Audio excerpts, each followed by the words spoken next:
Hi everyone, thanks for watching. You can support our work on our website ageoftruth.tv. And please like our videos, subscribe to our channels on YouTube, BitChute and Brighteon. And remember to hit the bell for notifications. And follow us on Instagram and Facebook. To be sure not to miss any of our shows, you can sign up for our newsletter on our website ageoftruth.tv.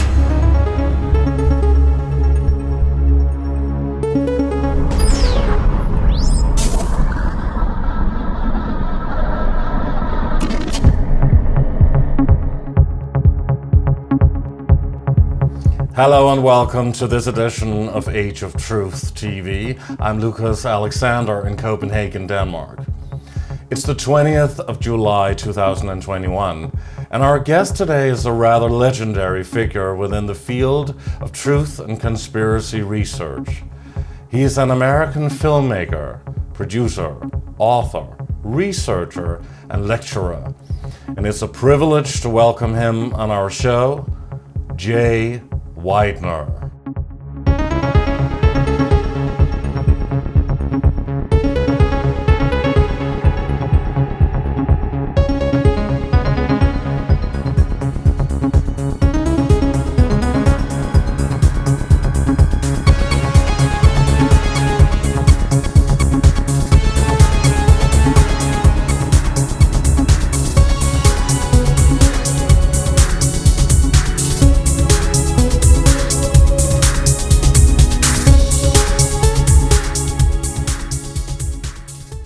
Good evening from Copenhagen and good morning to our very special guest, the great Jay Weidner, joining us from Colorado in the United States. It's absolutely wonderful to welcome you to Age of Truth TV. Thank you so much for being with us. Yeah, no problem. Thank you for inviting me. We have so many fascinating topics to discuss with you tonight, and I hope we'll get to cover as many as possible in the 2 hours we have today with you. And you certainly are an encyclopedia of knowledge on the esoteric, the occult, spiritual wisdom, extraterrestrial existence, Satanism, CERN, ascension, and the global power structure. And of course, the films and the career of filmmaker Stanley Kubrick, and we want to get into that certainly with you today. And you've done a lot of great films yourself, but just for those who may not know that much about your work, probably not many, just for the record, please tell them a little bit about your background and your history. Very curious guy from the start, always was. Didn't ever really have that many friends, more interested in reading and exploring the world and traveling. And eventually I came across a book called Mystery of the Cathedrals by an unknown dude named Fulcanelli. And I set out to read the book to debunk alchemy because I thought it was BS. And then by the time I got done with the book, which took me about 3 months to read, which I'm a fast reader, that's really slow for me, I was completely turned around, a completely different individual. I'd been initiated by the book, which I realize now is the whole point of the book. So then I realized that everything I knew was wrong. I was only 33 at the time, and I knew everything I learned through the book was that everything I knew was wrong. And so I began looking at the world through a different kind of eyes, and I realized that almost everything that we're taught is wrong. And the real heartbreak was when I discovered that even science was BS. And so, so through that, I was able to use that as a lens to see the world not as it is, because none of us see the world as it is. We see the world through our own filters, but I see the world, I think, a little more clearly, a little less fog in front of the glass, maybe, than other people. And so through that, I've been able to do hundreds and hundreds and probably thousands of interviews and things. And unfortunately, as I was talking to my wife this morning, unfortunately, it's, my 30 years of warnings are coming to fruition. And even I wasn't sure I was 100% correct through all those years, but now I realize that I was 1,000% correct. And now I'm getting worried. It's like, it's almost unfathomable. You can't even grasp the reality of the world that we're living in at the moment, and it's unbelievable. We just celebrated our 10-year anniversary on the air here on Age of Truth TV, and you know, so many people like you who've been talking about this for so many more years, for such a long time. You cannot even imagine that we are living in this reality. This is what we've been talking about all along. Everything has come true in a year and a half. Isn't that incredible? Yeah, in December 2019, America, and I'm a well-traveled person. I've been to every place on Earth except for Antarctica. In December 2019, the United States was probably one of the freest countries on Earth. And here we are a year and 7 months later, and we are, I don't know about the rest of the world because I can't travel, but we are one of the most repressed and oppressed countries on Earth right now. And it is really frightening. And I don't think I even could have conceived what I'm seeing. Absolutely, and it's the same thing here in Denmark, which you know, of course, which is quite famous around the world for being a so-called free kind of country, which of course we're not. But the same thing is happening here, and it's unbelievable what is happening to so-called, well, democracy, but that's also a word in itself that we could decipher and talk about. But it's incredible, and it's almost like that this whole crisis is not only something we've talked about for so long that would happen through this New World Order agenda, UN Agenda 21 and 2030, but it's also a kind of awakening that is taking place in a way. Maybe that's why they want to throw people back into this mind prison, and I think we want to get into that also. But it's also an awakening in a way, don't you agree? Yes, what's happening is that on December 21st last year, at the solstice with the conjunction, we went into Aquarius. We went into the Age of Aquarius full tilt. The Age of Aquarius is a really odd and weird age because it's the age of discovery and knowledge. So suddenly the switch came on. And I don't believe it's a coincidence, you know, this all happened with the other stuff that's going on that we can't talk about anymore. So everybody's mindset suddenly switched from acceptance to discovery. Not us, we were already there, but I'm talking about Joe Sixpack and Joan Chardonnay. They're suddenly, you know, looking and going, what's going on here? And they're discovering, that's why there's all this talk, I don't know about Denmark, but in the United States, there's all this talk now about conspiracy theories. Please. Danger and everywhere. So they're kind of, in a way, completely out in the open now. Absolutely, and the censorship is unbelievable. We had, of course, 20 plus now videos removed about the world crisis from our channel. We even had one removed today about personal sovereignty. I mean, this is unbelievable. The censorship, the ghosting, and the shadow banning. I mean, we are hanging on a, you know, out from a cliff. What's going on, though, is it's exactly the opposite. So our good president comes out with the dangerous dozen. These are the 12 people that are spreading misinformation about you know what, right? And I'm fortunate to say that about 7 of them are my good friends. But so what happens is you would think, oh, he just put out this thing that these guys are disinformation agents and we should stay away from. But that's not what's going on. Not in the Age of Aquarius. They're still in the Age of Pisces, talking to us like we're in the Age of Pisces. But as soon as they tell us that these 12 people are the 12 people we should avoid, those are the 12 people you're immediately looking up, trying to find out what they're saying. And I call it the Facebook effect.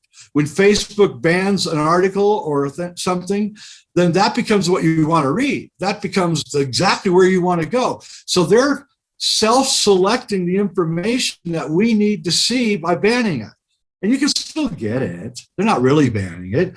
You know, BitChute is coming along, and Revolver, and there's a whole bunch of upstarts that are coming along, and we now have the Freedom Phone. So there is a rebellion. It can't be stopped, and they know it. Absolutely. And we also have all of our censored shows on BitChute and Brighteon and other places. But I mean, we don't have the same followers, and the same the subscribers there. So we just always tell people also to go look for stuff there. And I guess you do as well, huh? Well, what we have to do in the age of Aquarius is that each of us has to take our Twitter or our Facebook or YouTube or all three or everything else and turn it into, I guess, InfoWars, your own minor InfoWars. That's what I do with my Facebook. It's just one eye opener after another I stick up there, and I don't care. Facebook puts all their warnings up, don't read this thing, don't read it. And I just screw you. Sometimes if they ban the article, I'll copy it and put it up, copied, and then Facebook misses it. So we have to do this, and each one of us has to become a warrior to enlighten the rest of us. And I know that we're winning, and I know we're succeeding because they would not be reacting. By their reaction, they're exposing themselves and saying, yes, all those people out there that were saying there's a conspiracy are right.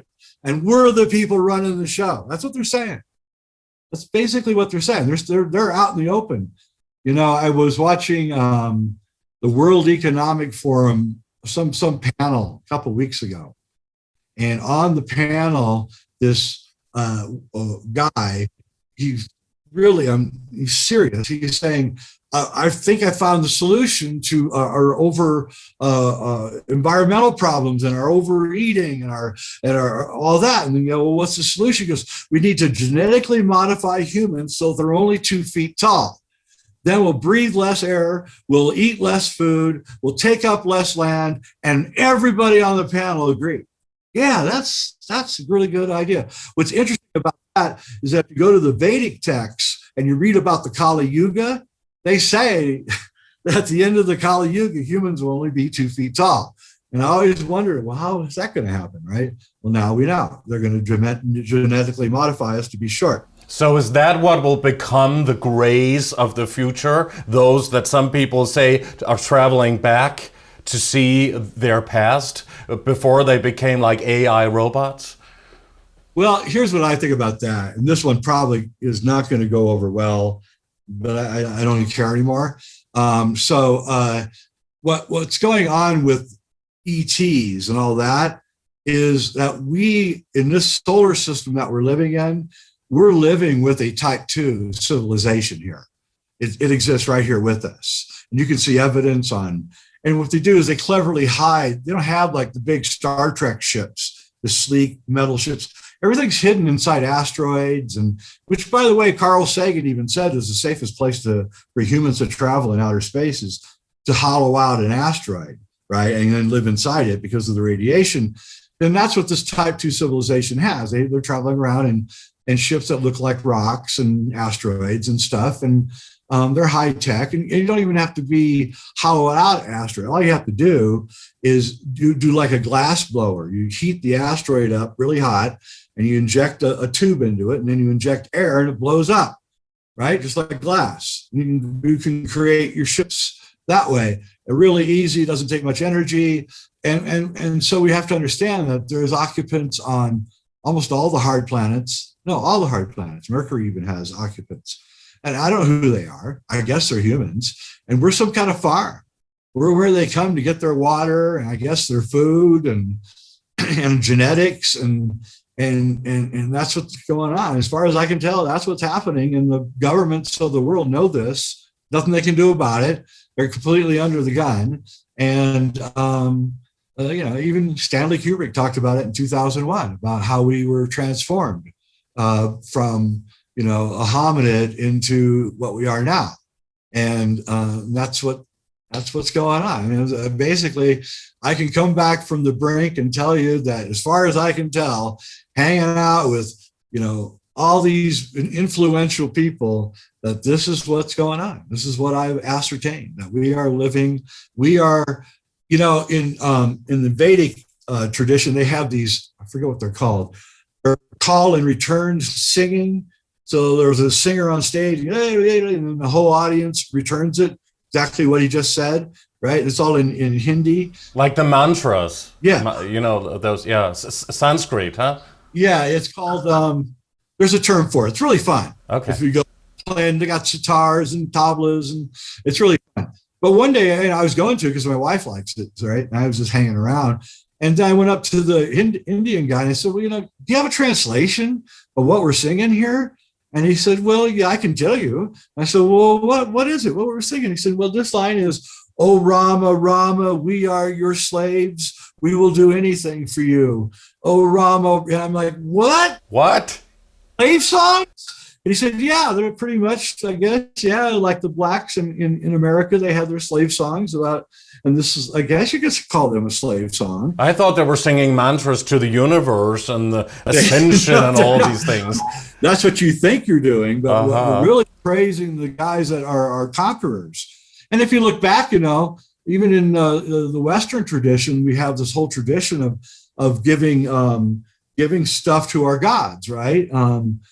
Cain and Abel had to give meat and fish and all that to God, and in the Hindu tradition, you leave your lamb or your cow outside the cave, and the next day it's gone, right? And also the deities that people actually worship, they even say that's the opposite. It's symbolic for the opposite, meaning, well, Satan basically. Also, and also we know that the word the name Archon means master, right? So you shouldn't even use that name symbolically in a way, right? Yeah, I try to avoid it nowadays. At first, when I wanted to get the word out, I used it a lot, but and then when David Icke got converted over to it, it was like, yeah, baby, now I don't have to carry that load anymore.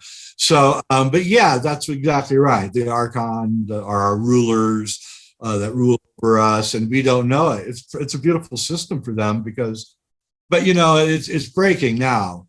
And I truly believe that this type 2 civilization, there's 3 types of civilization, just so you know, there's a scale. Forget the Russian scientists that came up with it, but we're living in type 1.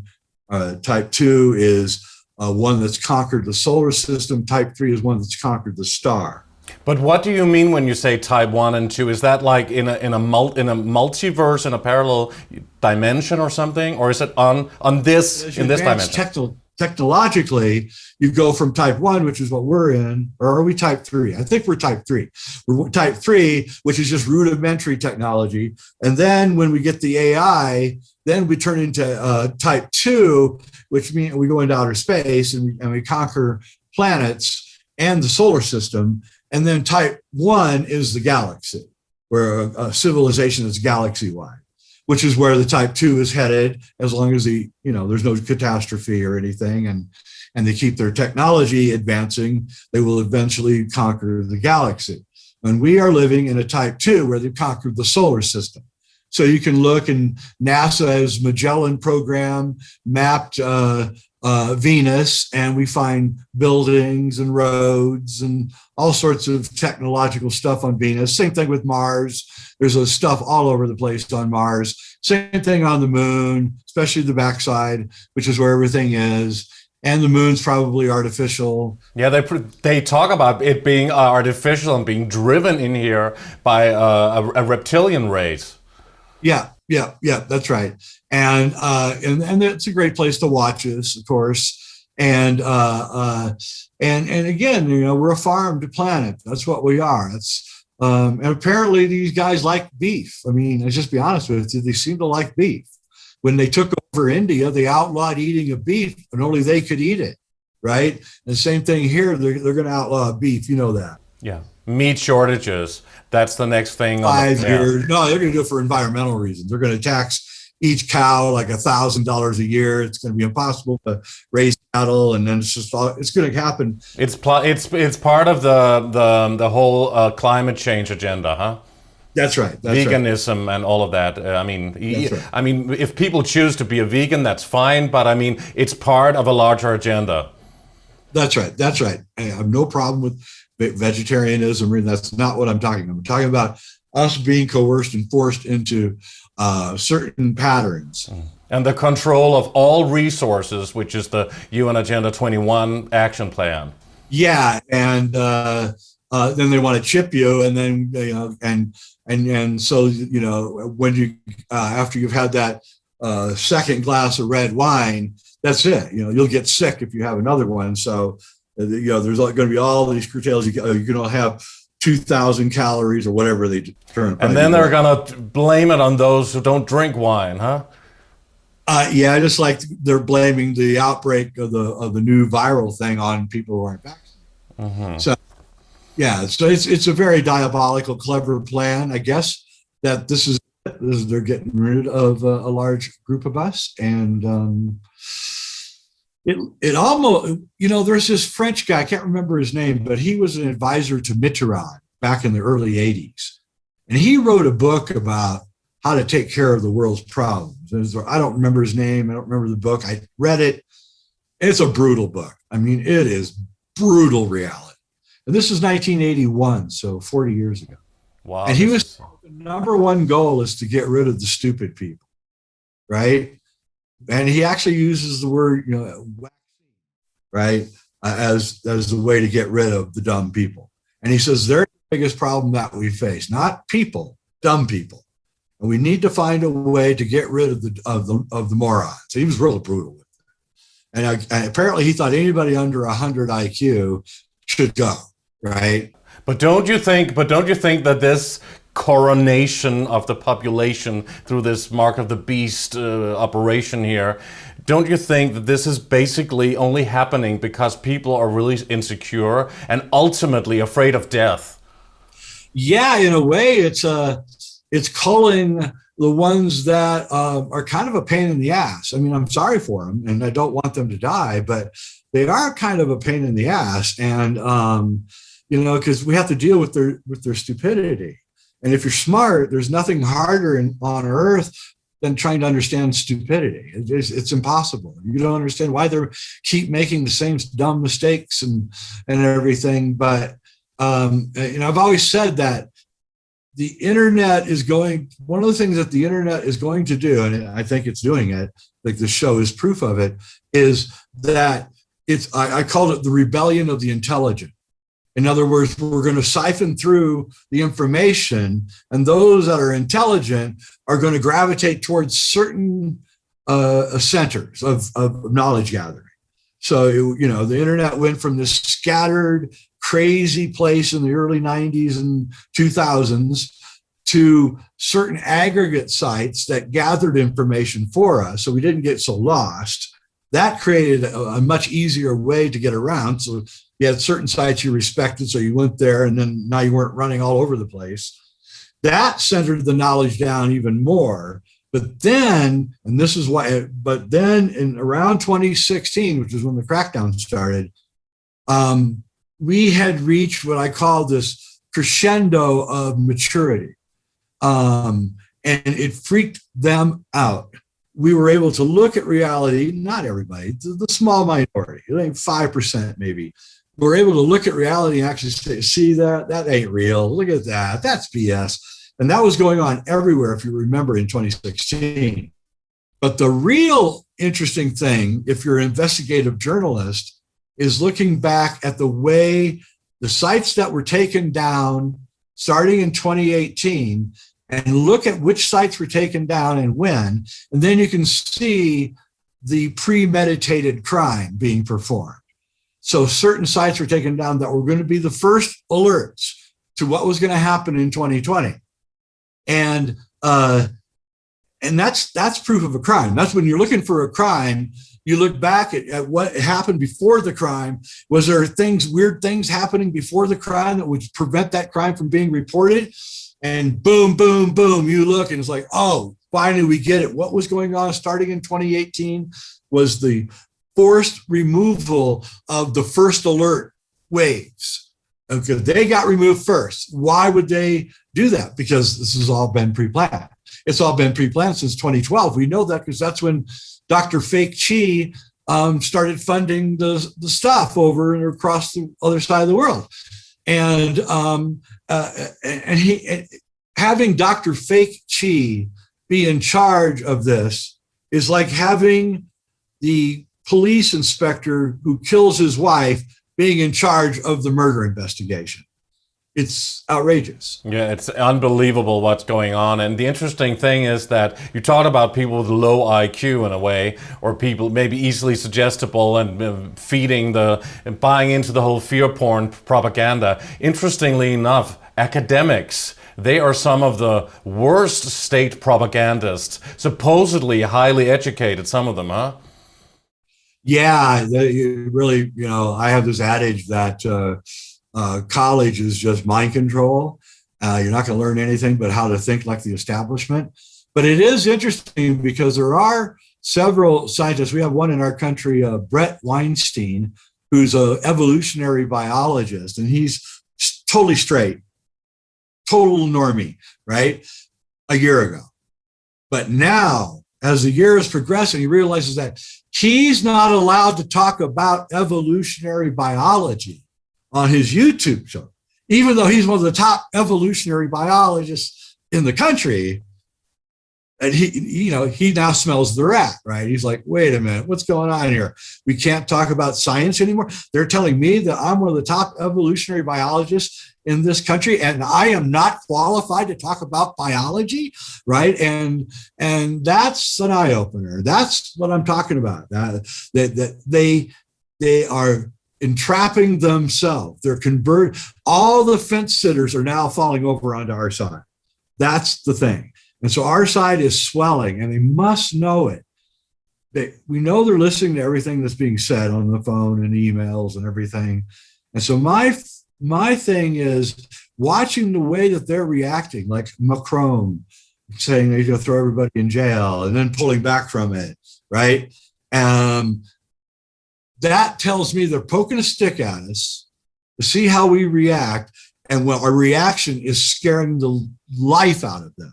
Remember, the one thing they don't want is 1789 Paris. That's the one thing they don't want. That's the thing they're most afraid of, right? Is a Robespierre, is the guillotine. They don't want that. They're really afraid of that. They're really afraid of mobs coming to their ranches and their houses and pulling them out. And it's already beginning to happen. They're hiding it, but it's beginning to happen. There's a pro-establishment news people in England that are afraid to leave their house because there's people outside their house ready to scream and yell at them. And this is going to continue. And when the normies figure out what's going on, it'll be too late for them, but they're going to be very angry. And then that's when, because we're not going to get angry. We've already been there. We know what's going on. Let's hope that will happen sooner than later, because this has been going on for too long now. And I hope that, something could change so that we potentially won't see an end to this first in 2025, which some people talk about. Yeah, it's going to be 2025. Mm-hmm. 2025 is when this is all going to be wound down. I heard a great theory, though, from an insider. He told me that, I'm not going to use his name, the 45th president of the United States got wind of the actual deal in January 2020. He realized that he was going to lose the election, that they were going to, and he found out the whole thing just by talking to people. He figured it out. A smart guy. So what he did was that what the plan was to not bring the thing out until 2022 January.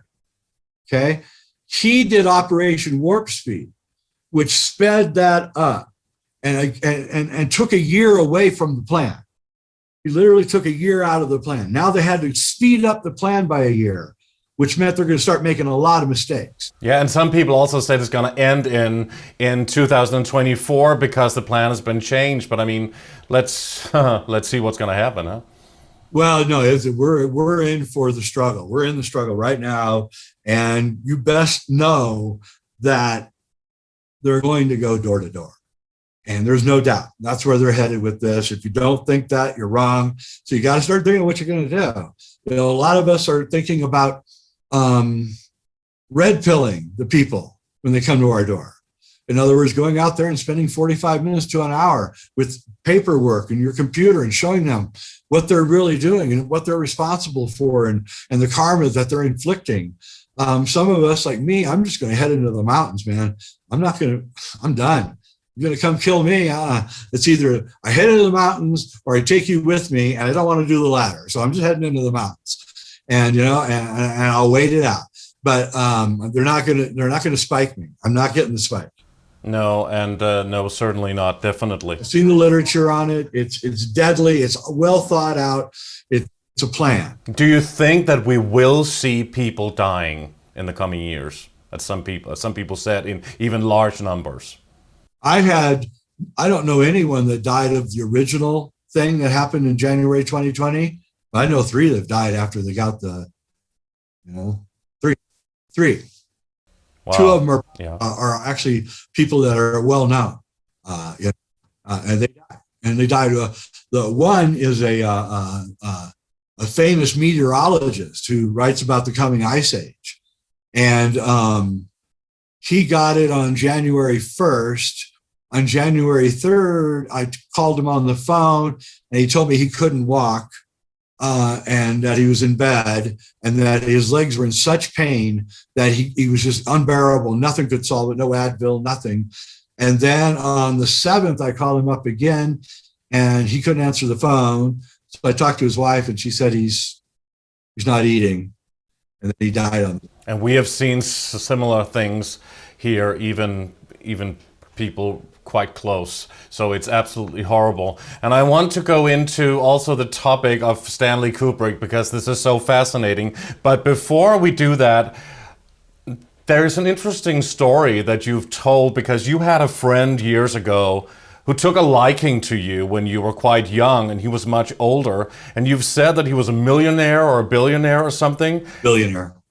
A billionaire, yeah, who taught you something really profound, and perhaps you could share that with us. Yeah, I was in my late 20s, and I had been a screenwriter, but I was really, I'd fallen out of love with Hollywood, I guess, because I found out things about Hollywood that bothered me. So I'd moved from Hollywood to Seattle, and I was living in Seattle just to get away from Hollywood. Yeah, I'd been there for years, and it was so corrupt. And I met this guy, and he took a liking to me, and he had this great library. And it was the most incredible esoteric library, books that cost $10,000, right? In those days. Now they're hundreds of thousands. And he let me, I could go to his house, his mansion, and read the books, but I couldn't take anything with me. So I'd go there all the time and read and read and read, and I'm just amassed so much knowledge. And then after a while, he kind of liked me so much, we started going out together. We go to movies and go out to dinner. I didn't have any money, so I was more than happy to have this guy pay for this stuff. And one night we would see a movie, and then we're sitting in the back of his limousine, and he kind of gave me this weird look, like he felt sorry for me, right? And he looked at me and he said, "You know the difference between me and you?" I said, "Well, there's a lot of differences, but what? What are you talking about?" And he said, "Well, you're inside a dream and you don't know it. I am lucid dreaming. So I change my dream to be whatever it is I want. You are caught in the stream of the dream. And sometimes you're drowning, sometimes you're not, sometimes you're smashing into rocks, sometimes you're trying to grab a tree as you're going by. So that's where you are." And I said, "Oh, okay." And he said, "Here's the thing, and this can be scientifically proven." I said, "What's that?" He said, "Why don't you just wake up from your dream?" I said, "Okay, what does that mean?" He goes, "Why don't you decide what you are? Don't make it about money. Please do not make it about money. Make it about something in the outside world that you want to become.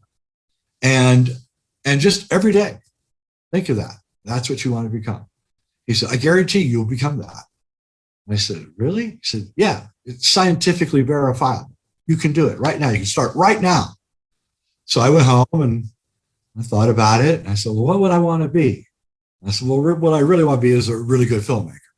And, so I just want to make films that people are entertained by, and they're good and they're well done. And, and they will never be Stanley Kubrick movies because I don't have access to that kind of money. I'm not that kind of a genius, but I just want to make, good, entertaining films. And so I went home and I meditated on it. And in those days, making a film was really expensive. It was no video. It was all film. One 10-minute reel of 16 millimeter film is about $100. $50 for the film, and then $50 to process it. And you only got one print. So, so 10 minutes is $100. So you can see where I'm going with this. You're going to shoot a 2-hour movie. It's going to cost you, just film alone, it's going to cost you $50,000, long time ago now. And then you got to edit it on this big, huge editing machine, which costs another fortune to rent. So anyway, about 3 months after I started doing this, I got a phone call from a friend of mine who was a dentist. And he said, hey, I'm looking to make a film about these procedures I'm doing. And I'm looking for, so you know anybody? I said, well, I can do it. And then the next thing you know, I'm making films, and pretty soon I'm making documentaries, and within a year I've got contracts with film companies, and people want my writings, and I'm like, and I'd forgotten about what he had told me at the time. And then 3 years later or whatever, I suddenly remembered what he told me, and I called him up and I told him, hey man, you wouldn't believe what happened. And he was like so happy. But yeah. Was this some kind of law of attraction, when the heart, the frequencies from the heart, basically, the heart chakra, is basically what causes things to manifest in your life, huh? Yeah, and the thing is that you've got to be selfless with your manifestation. So, I want a nice family. I want to live in a nice place in the country. I want to be an artist. I want to, be a scientist. I want to, you don't say, oh, I want to be rich, because you can be a Colombian drug dealer and be rich, but you got the United States helicopters chasing you everywhere. Do you really want that? So being rich is really, by the way, I've been rich and I've been poor, and being rich is way overrated. Way overrated. So who was this guy really, this billionaire? Was he part of a secret society group since he knew all of these things? Or who was he, part of the elite? Yeah, he's part of the elite. He was definitely a 33-degree Mason, maybe even higher. He was 6'8", if you can believe that. And played for the Knicks, the New York Knicks, as a basketball player when he was young. And he was a ferocious person. He chewed through people. He chewed through me. After a while, I got tired of it, because everything had to be his way, period. Right. And what happened was after about 3 years of reading his books, I think I actually bypassed him in my esoteric knowledge, and that pissed him off. Right. And what happened was that his lodge asked me to lecture on alchemy. And this was one of the biggest lodges in the United States.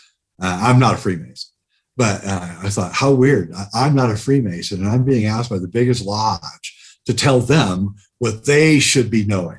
Wow, that's incredible though, huh? Weren't you invited in? I would suspect you would be, huh? I was, yeah. I was invited in to be a Freemason, but I'd already read the books in his library that told me what they do to you if you betray them.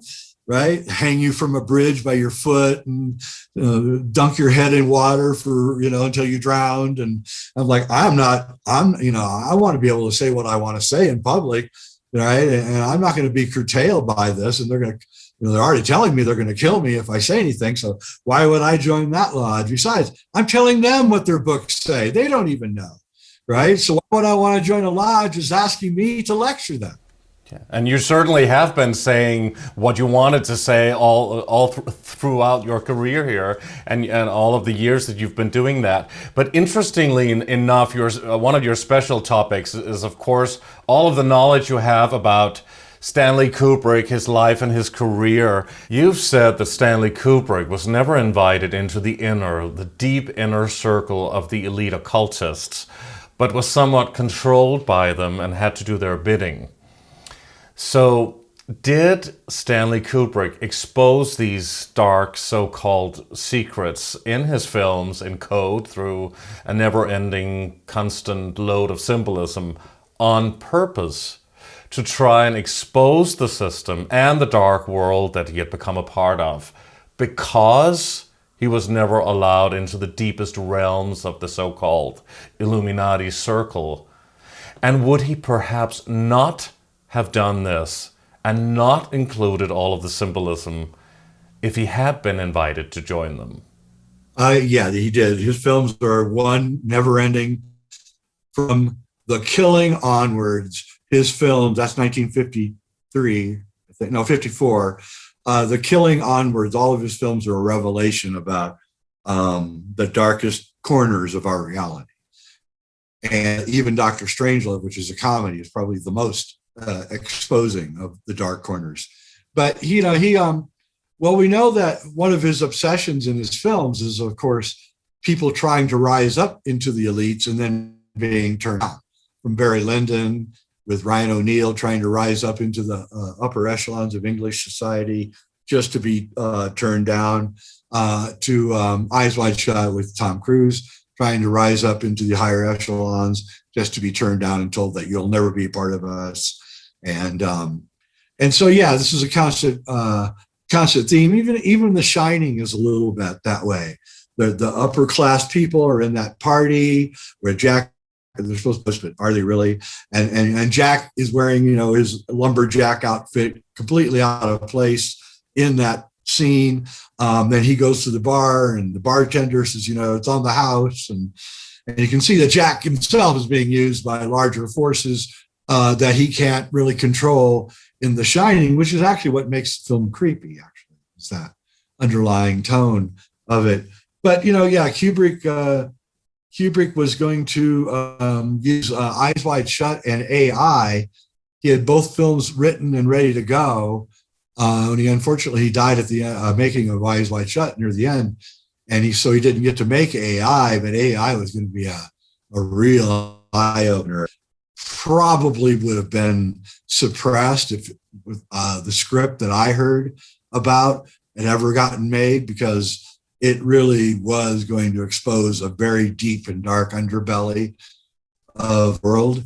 And it got remade by Steven Spielberg. And so it never really got that darkness, that Kubrick darkness, because Spielberg just can't go there.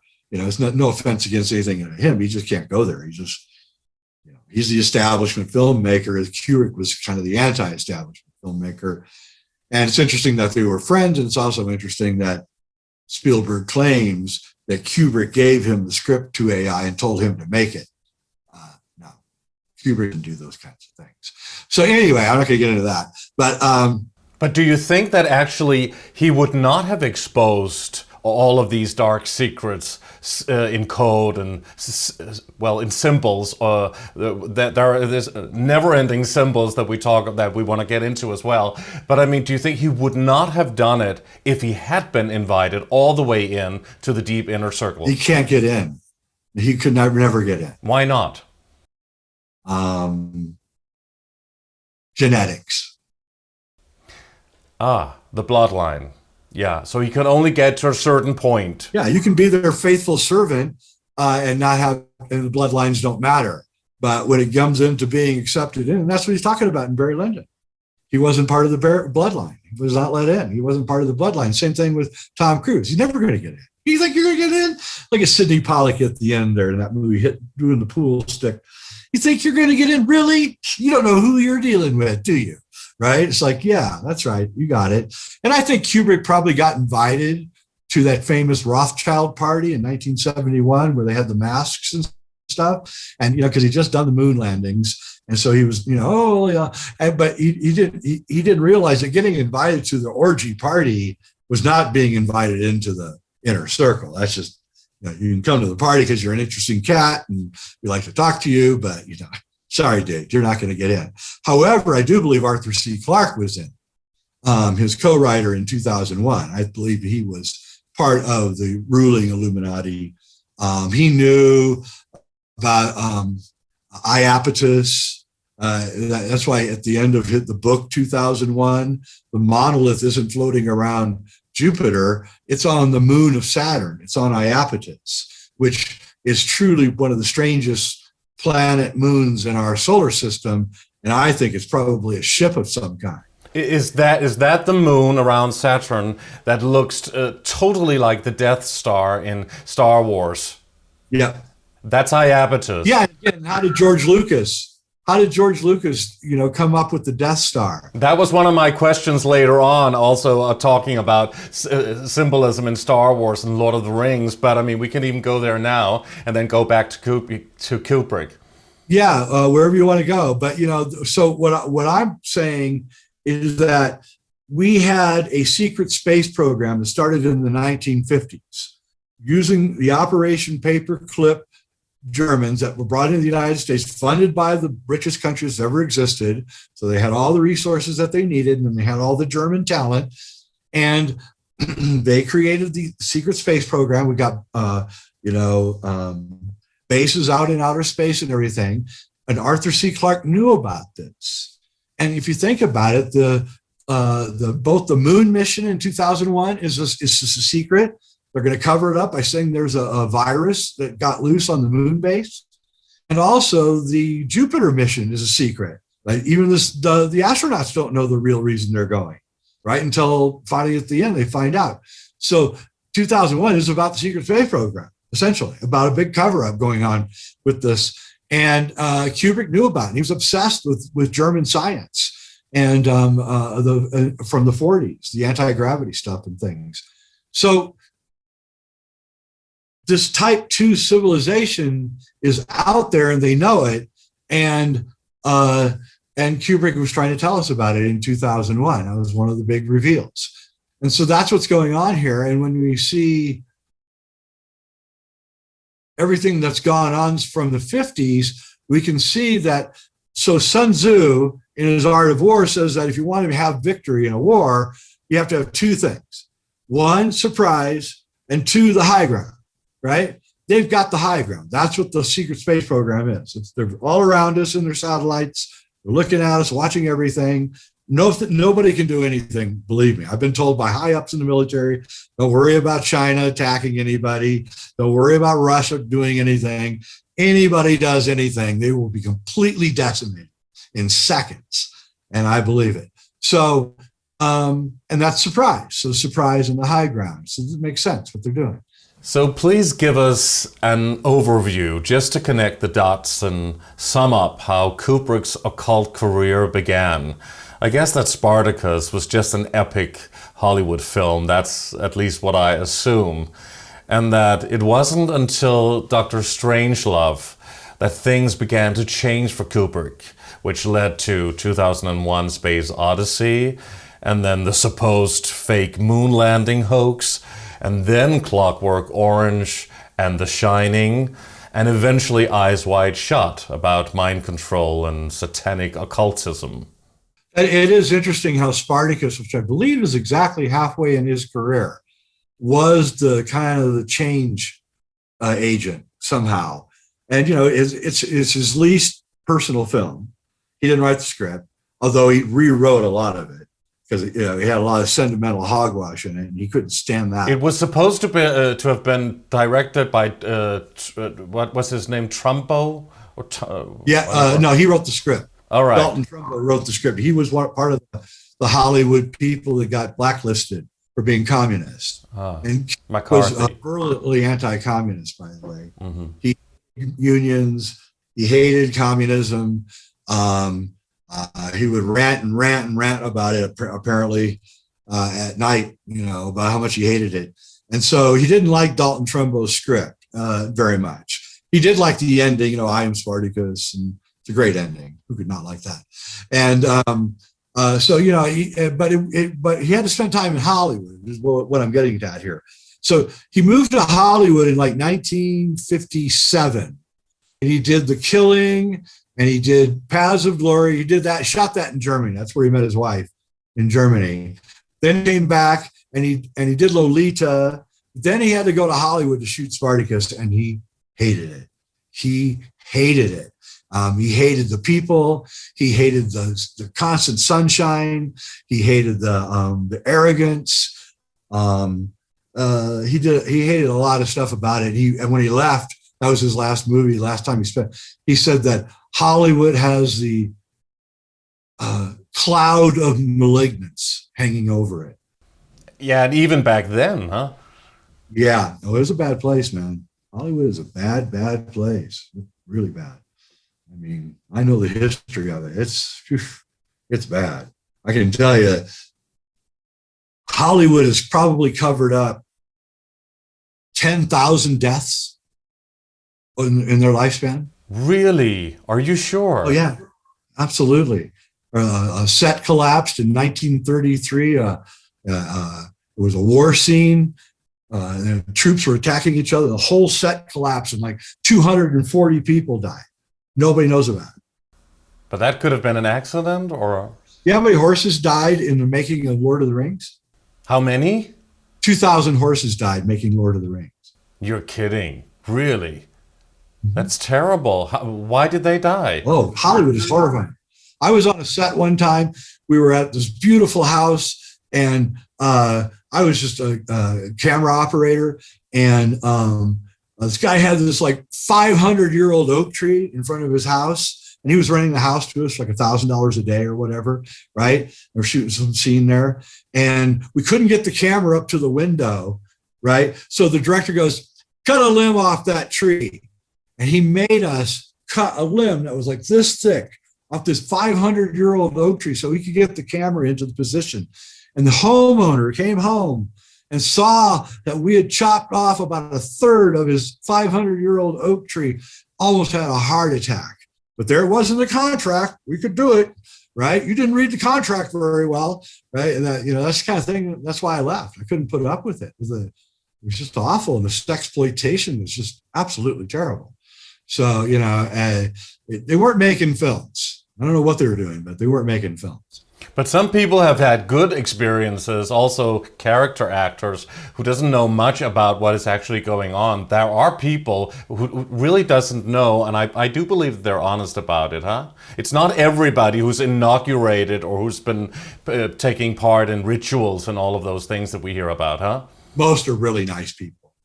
It's really the upper echelon is where the real nasty stuff goes on. And, that's the way it is. I mean, people, Hollywood has got this thing and you can't break their image, and no matter what you do.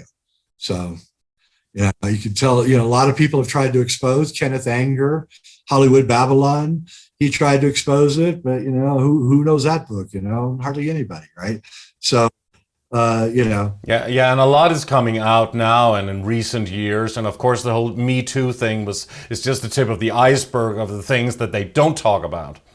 Yeah, and there's a lot of squirming going on. Quentin Tarantino's now saying that he should have reined in Harvey. It's like, Quentin, you were doing it too. Stop it. Everybody knows that you were doing it too. It's like, everybody does it. And it's going to destroy Hollywood by this. It's going to get really interesting. This is one of my favorite subjects. Hollywood is going to die. And the reason it's going to die is because film business is the only business that loses money every year but continues. All right. So every year they lose money, but every year they continue to make more films. And you say, how can this be? And the answer is, well, what Hollywood used to do, and they're not going to be doing it anymore, in light of everything that's going on. But what they used to do, I call it the Salesman Gambit. So what you do is you got a script, you got Tom Cruise has said he'll be your star, you've got Ridley Scott signed on as director. Now you need the money, right? You need to raise, $40 million. So what you do is the studio says, well, I'll give you $20 million, but you got to raise another $20 million, right, on your own. So then what you do is, in the old days, not anymore, but in the old days, you would go to some place like, Akron, Ohio, and you would find the guy who owns the largest furniture warehouse in Akron, Ohio. This guy's probably, in his early 60s. He's been married for, 40 years. He's paunchy, he's bald, he probably drinks too much, right? And you take him out to dinner and you say, hey, you know, we got this actress and this actress are in the movie we're making, and you could hang out on the set. And the guy says, oh, really? You go, yeah. All we need is 20 million, man. And you can do it. It's yours. You can be the whole shoot, hang out with all the actors, go out every night, champagne. And the guy's like, hey, I'm at the end of my life. This sounds like fun. So he does it. And that's how they do it. And then he lost all that money. Believe me, he's not going to get a dime of it back. I hope he had a good time doing it. But that's how they did it in the old days. And literally the actresses were told, hang out with the guy, put your hand on his knee. And I mean, he's the funder. He's paying your salary, right? And this was the atmosphere that I was in Hollywood. And the actresses were ready to do it. And sometimes it'd be gay. The guy would be gay. So the guys would have to do it, right? Even if they were straight, they would have to do it. And so this was the atmosphere that has now disappeared. So they can't do that anymore. So Hollywood's dead. It's going to start dying. That's why all you're seeing is superhero movies, and everything's just a derivative of something else. And, there'll still be good movies made, but for the most part, the whole underbelly, the financial underbelly is gone. And besides, guys like Harvey Weinstein, do you think that they got into making movies because they're artists? They got into making movies so they could get some. What's the whole point? That's all. That's all the reason they're in. They're not in for making art. They're not in because they love movies. They're in because they're going to hang out with all the beautiful women and try to get as much of it as they can. That's it. That's all it is. It's nothing else. And Kubrick was actually exposing that from the beginning, wasn't he? Even in Lolita, I think we only made it to Spartacus now, so there's a lot more we need to cover, because that's when it really gets exciting and interesting. But Lolita in itself was also something, wasn't it? Yeah, and he kind of rewrote Nabokov's book a little bit, where he made Peter Sellers and his lady friend, who was very mysterious in the movie, part of a secret pedo society. They were trying to get Lolita into it. And, and it's like, for 1962, it's pretty blatant, that he did that. And, I think he regrets making Lolita because it didn't make much money, and he thought it would, and he couldn't hire a girl young enough. So he had to hire like an 18-year-old to play a 14-year-old, and that didn't work out very well. So I think he was a little disappointed in Lolita, but still, it holds up after all these years. And the underbelly of the script about the secret society coming in and following them around to kidnap her, that's pretty amazing, actually. That was the theme of the film anyway, right? And that was the same year, wasn't it, that the Manchurian Candidate came out? Yep, same year. Yep. And then, he did Dr. Strangelove, the next year. And so you can see this kind of succession of things where, we have Paths of Glory, the greatest anti-war film ever made, exposing the corruption of the colonels and the generals, and how they'll just let people die for their own ego gratification. And then you've got Lolita exposing the underbelly of society. Then Dr. Strangelove showing us that our leaders are completely mad, insane. A film that really holds up really well. 2001 is about the transformation of the human race from ape to man to Superman, but also about the secret space program and a lot more. Clockwork Orange is about mind control, about the future where gangs are running the cities, and that in order to control the gangs, they began to use mind control on the gangs. And a very interesting film in which the only good guy in the whole movie is the minister in the prison.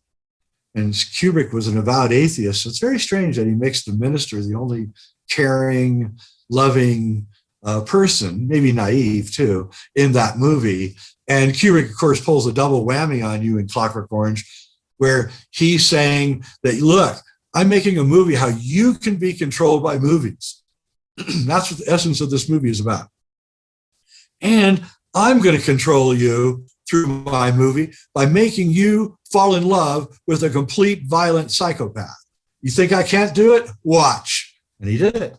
And you start sympathizing with with Alex, and you're like, by the time you get 3/4 of the movie, what am I doing? Sympathizing with this guy. He's a total creep, right? But Kubrick did it to you through that smooth narration, and Alex always looking right at you, right? He creates this link. It's like, it drives me crazy, actually, in a way. And this was also exposing MK Ultra in a way, wasn't it? Yeah, he was, yeah. And then he did Barry Lyndon, which is again about a guy who's trying to rise up into the elites and gets squashed.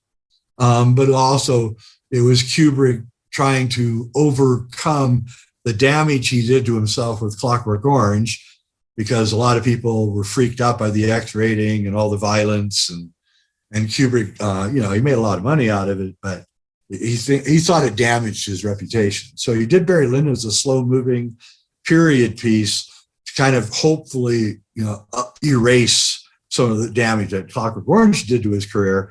And Barry Lyndon was kind of a boring, laborious film, but I liked it. Then, of course, was The Shining, which was Kubrick back in action, you might say, coming back to the guy that made Clockwork Orange, kind of willing to go all the way to the edge kind of guy. So The Shining is a film that just unpacks itself.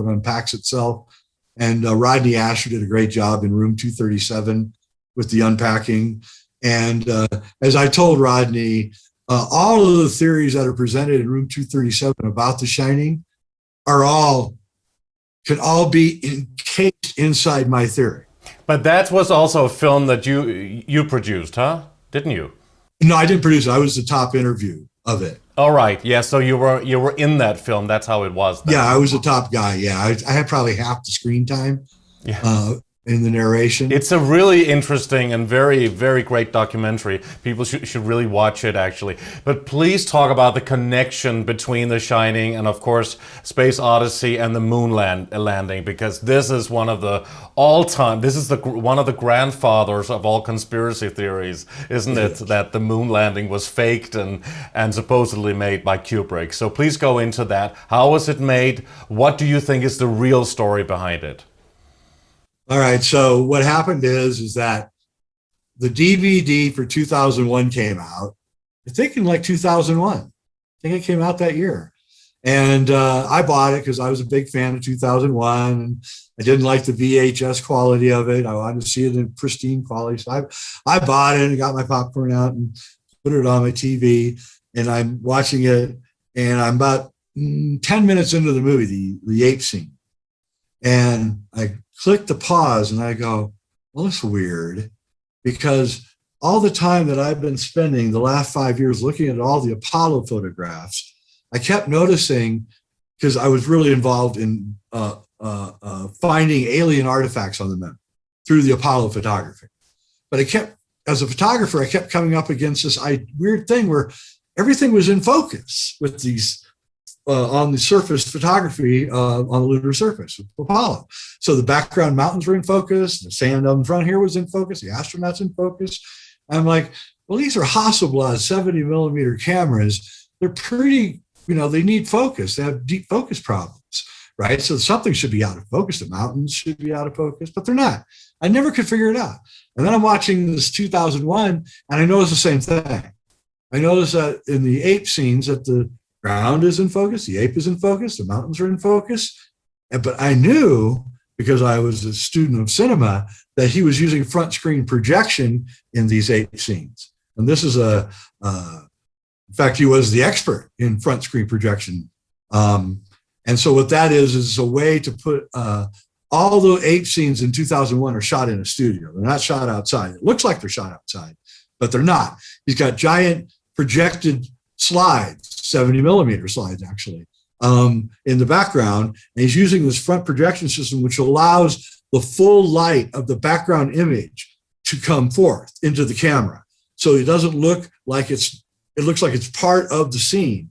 It's not like rear projection where they shoot the camera onto a screen and people are driving their car and going through downtown. It looks totally fake.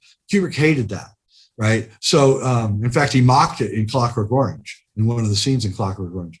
And so anyway, I started looking, I go, wait a minute. And I got on, I actually stopped watching 2001. I got on the internet and I started going through the Apollo images, and I noticed this line in every shot in the background where the texture of the ground changes. And it's in every shot.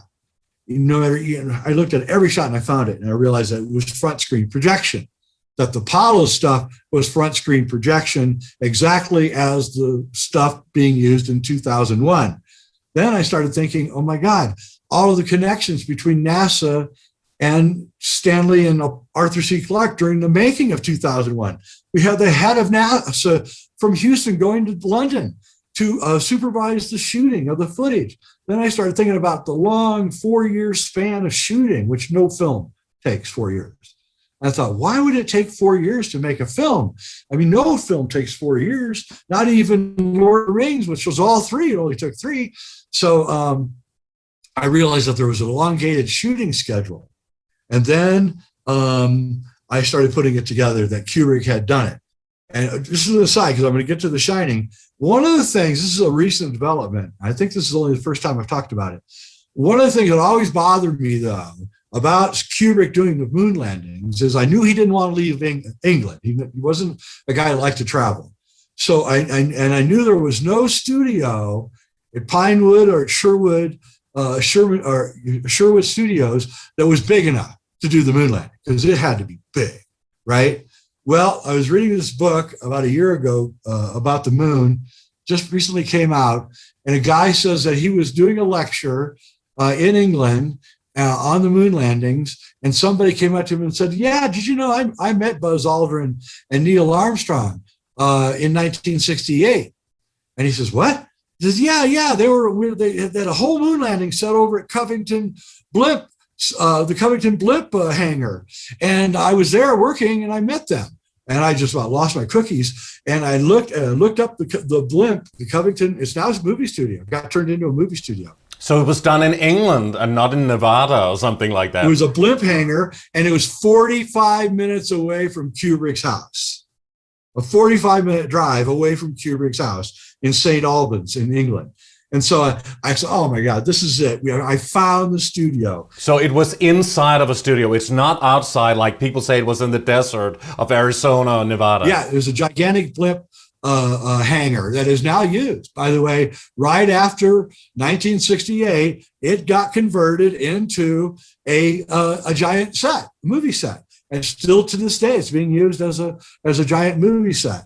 So it was done the year before the actual moon landing that people saw on television. Bad quality. Yeah, of course. Yeah, Kubrick had to do that. That's also why you don't see any stars, because Kubrick realized that you could triangulate the stars and figure out exactly where they were. So he said, we can't show stars, So some enterprising person will figure this out, right?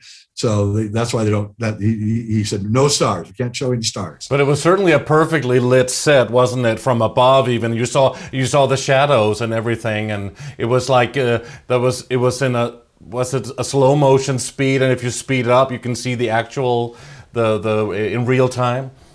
Yeah, the astronauts are moving around in 1.5 slow motion, half speed slower than normal. And if you speed it up 1.5, there's like 2 guys walking around. It's hilarious.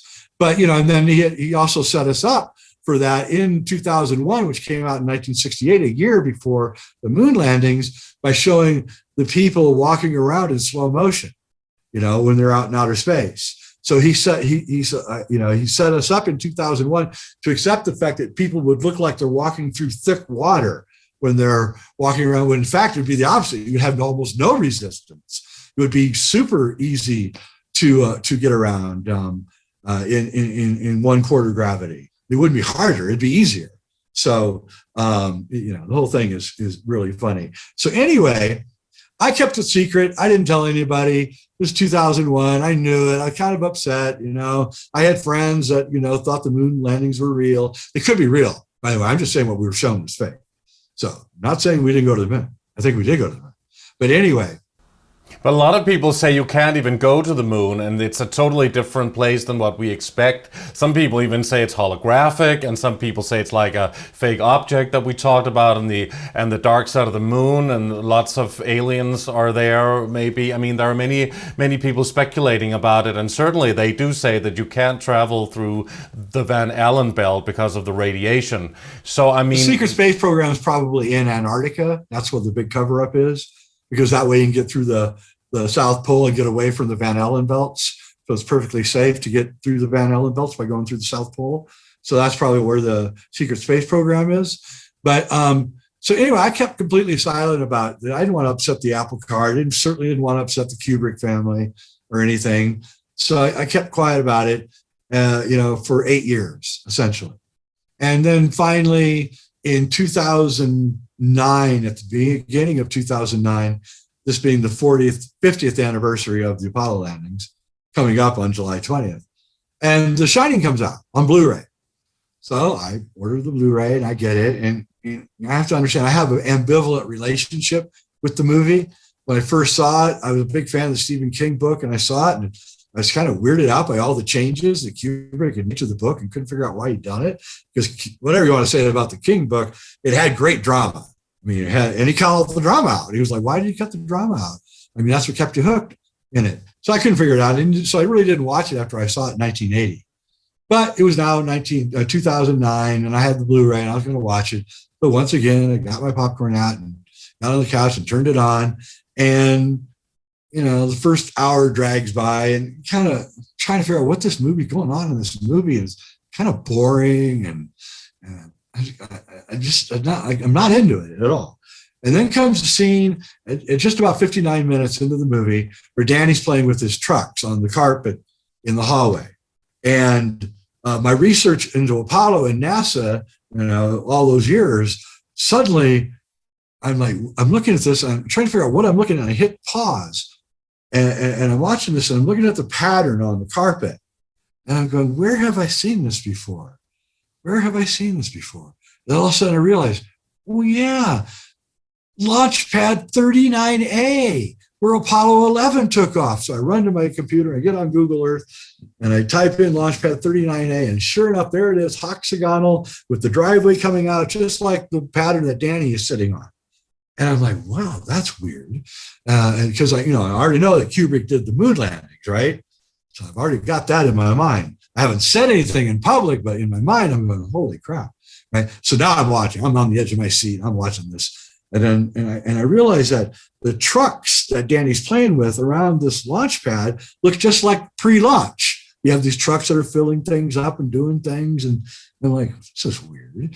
And then all of a sudden, the ball runs down the hallway. It comes out, the tennis ball comes out of nowhere, and it rolls into the scene. And Danny looks up, Mom? He says, Mom? No, is Mom down there or somebody down the hallway playing with me?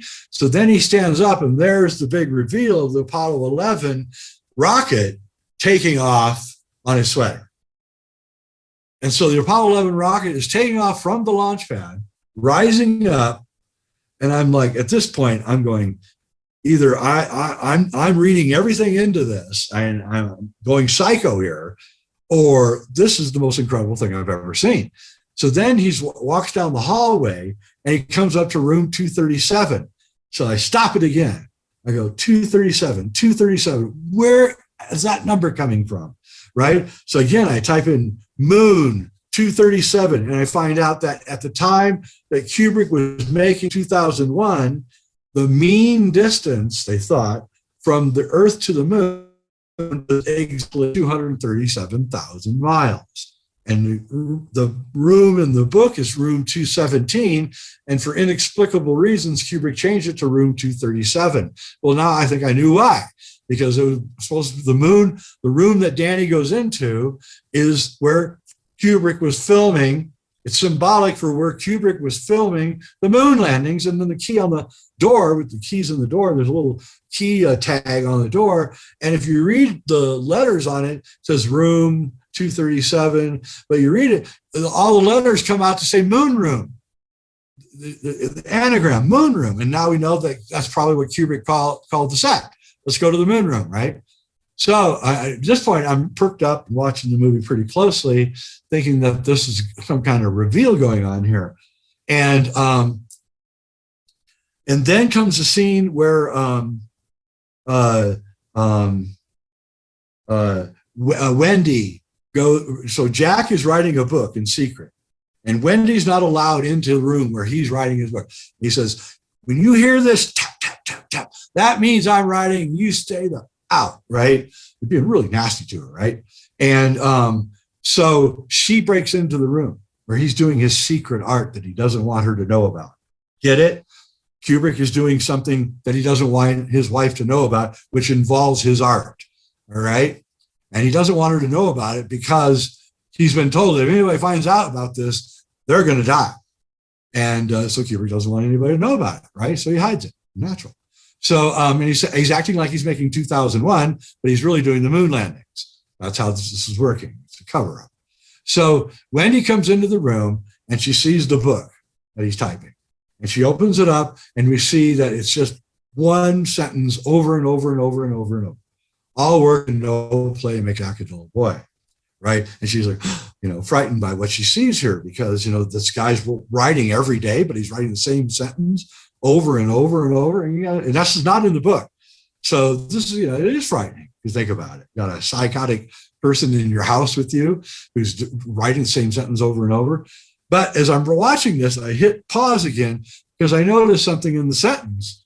All work and no play makes Jack a dull boy. I noticed that the font for the word all is the L's are also ones, the same font. One. And so all of a sudden I realized it's A11 work and no play makes Jack a dull boy. And I thought, Apollo 11? Is that what this is saying? And then I realized, as I was watching it, that Jack is Stanley Kubrick making 2001.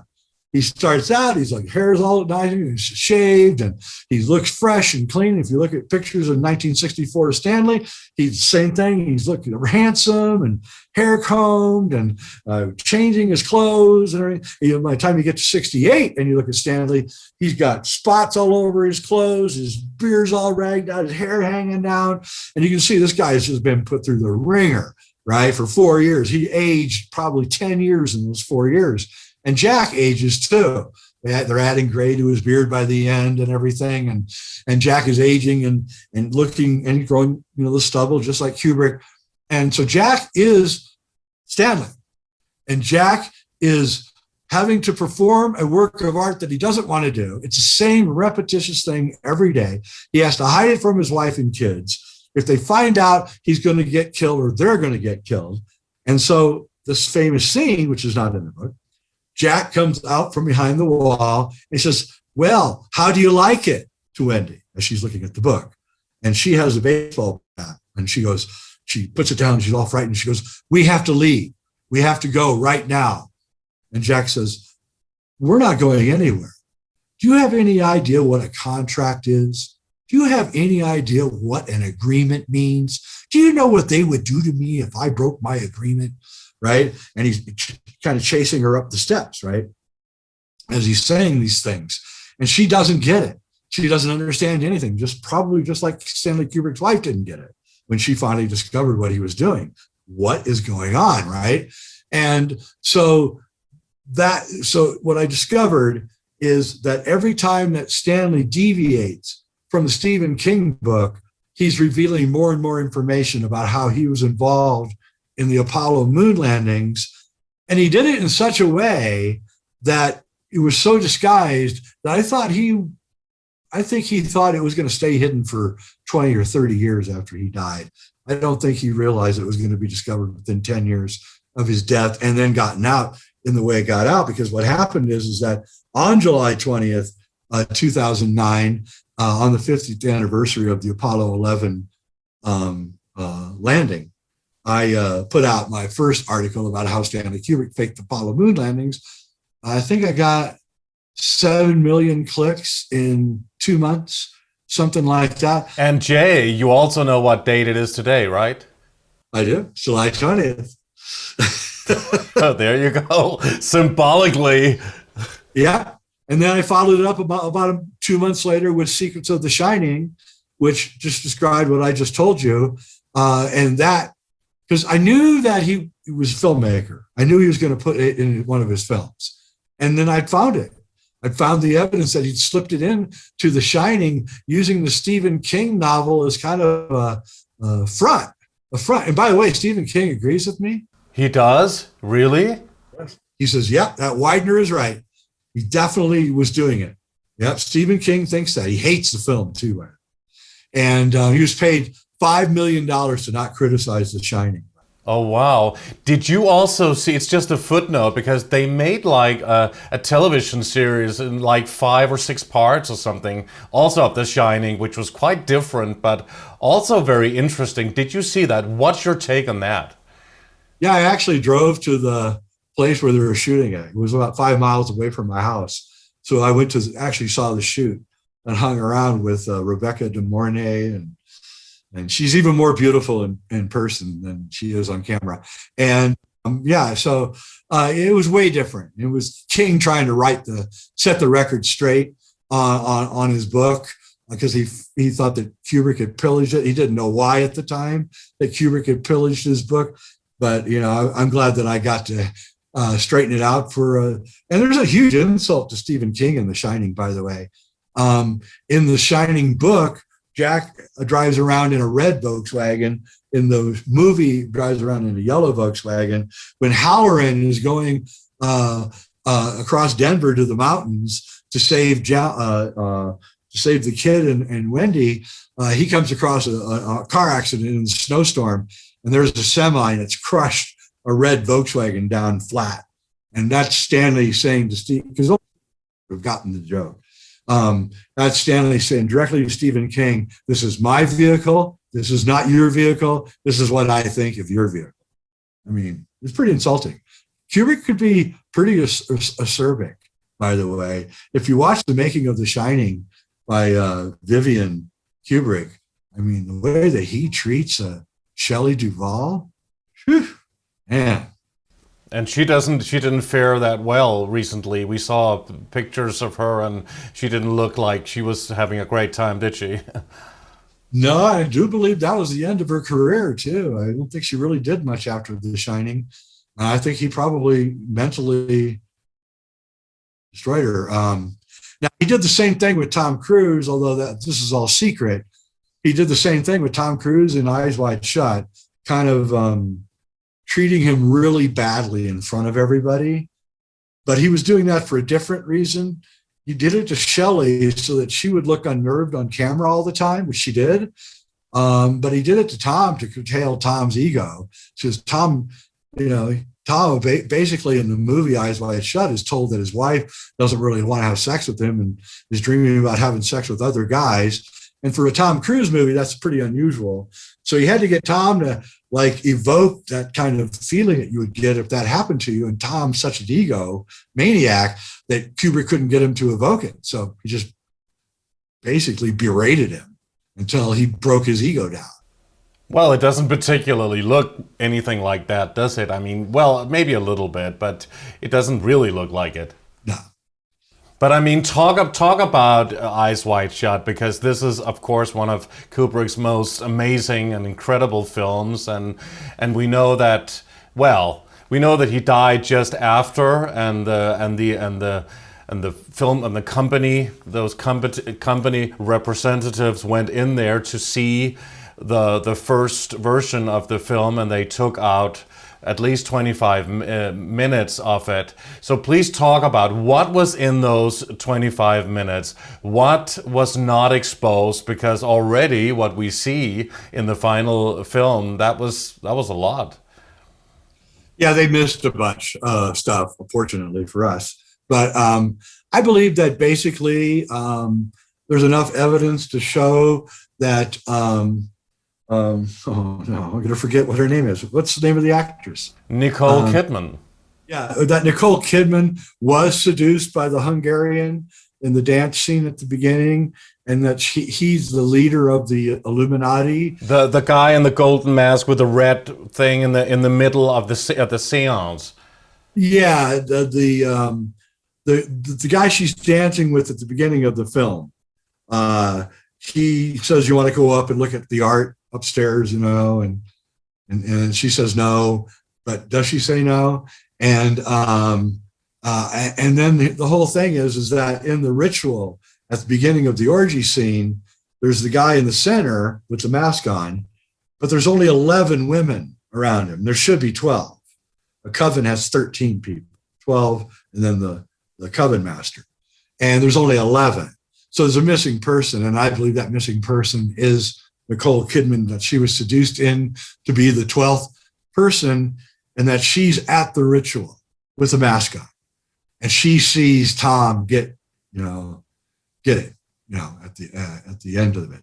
And that's why she has that dream later. She's telling him, I was there. I saw it. Right. And there's a couple of interesting things that they forgot to cut out. One thing is when Tom is walking around in the orgy scene, he comes across this one scene where there is a room, a door, and there's a little kid sitting right outside the door. It's right there. And implying that, on the other side of that door, there's something going on, right? And then also in the... Which includes children, you mean? Yeah. And at the scene at the party at the beginning of the movie, there's two guys that are at the party, and they're in the background. They're sitting at a table, and they're just like, non-performing characters, kind of, right? They're just sitting there. They're kind of weird looking, wonder what they're doing and all that. Well, at the very end of the movie, Tom and Nicole's daughter is walking through the Macy's store at Christmas time. And there's these teddy bears and these animals kind of glaring down and surrounding her. Very frightening, especially when you know the lingo of this group, what a teddy bear is and what a tiger is, and what they mean in this lingo. But in the background, you see, waiting for her as she's walking down the aisle, are those two guys that were at the party. They're standing there waiting for her. They were at the party. They're the bad guys, and Kubrick did that completely on purpose. So if you know how to read the ending, it's like Tom Cruise and Nicole Kidman just lost their daughter to the ring, right? And probably because of what they know, and that may be the ultimate price for getting into the ring, is you have to give up your children. And so it was pretty clear. And do you think that that something was filmed showing those things that were taken out eventually with children also? Do you think that was actually part of it? Yeah, I think what happened is what's been taken out of the movie is how Nicole Kidman was MK Ultra. Okay, that's the part that was cut out. When they saw that, you cannot show that. You cannot show this, right? And so supposedly they were very dramatic scenes of how she would literally, he shows how they're mind, it's sort of like Clockwork Orange. There's the minute details of how they mind control through sexuality. But isn't that something they usually do when children are very little? I mean, compartmentalization of the mind. Yeah, and it may have been part of it. Nicole Kidman may have had flashback scenes going back years when she was a little girl, right? And this was all part of it. And maybe that's why they were invited to the party to begin with, right? To begin that process of bringing Nicole into it. They didn't want Tom, remember, they wanted Nicole. And again, she's redheaded and RH negative, and there's all sorts of things I could get into on that one. I mean, you're talking about in real life or in the film? In the film. She may be in real life though too. And also her dad, was connected to that Australian ring, remember? And,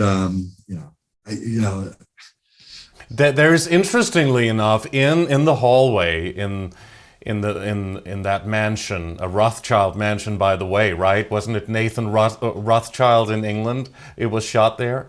Yeah, there is a man in a golden mask, and that face looks very much like Bob Hope, doesn't it?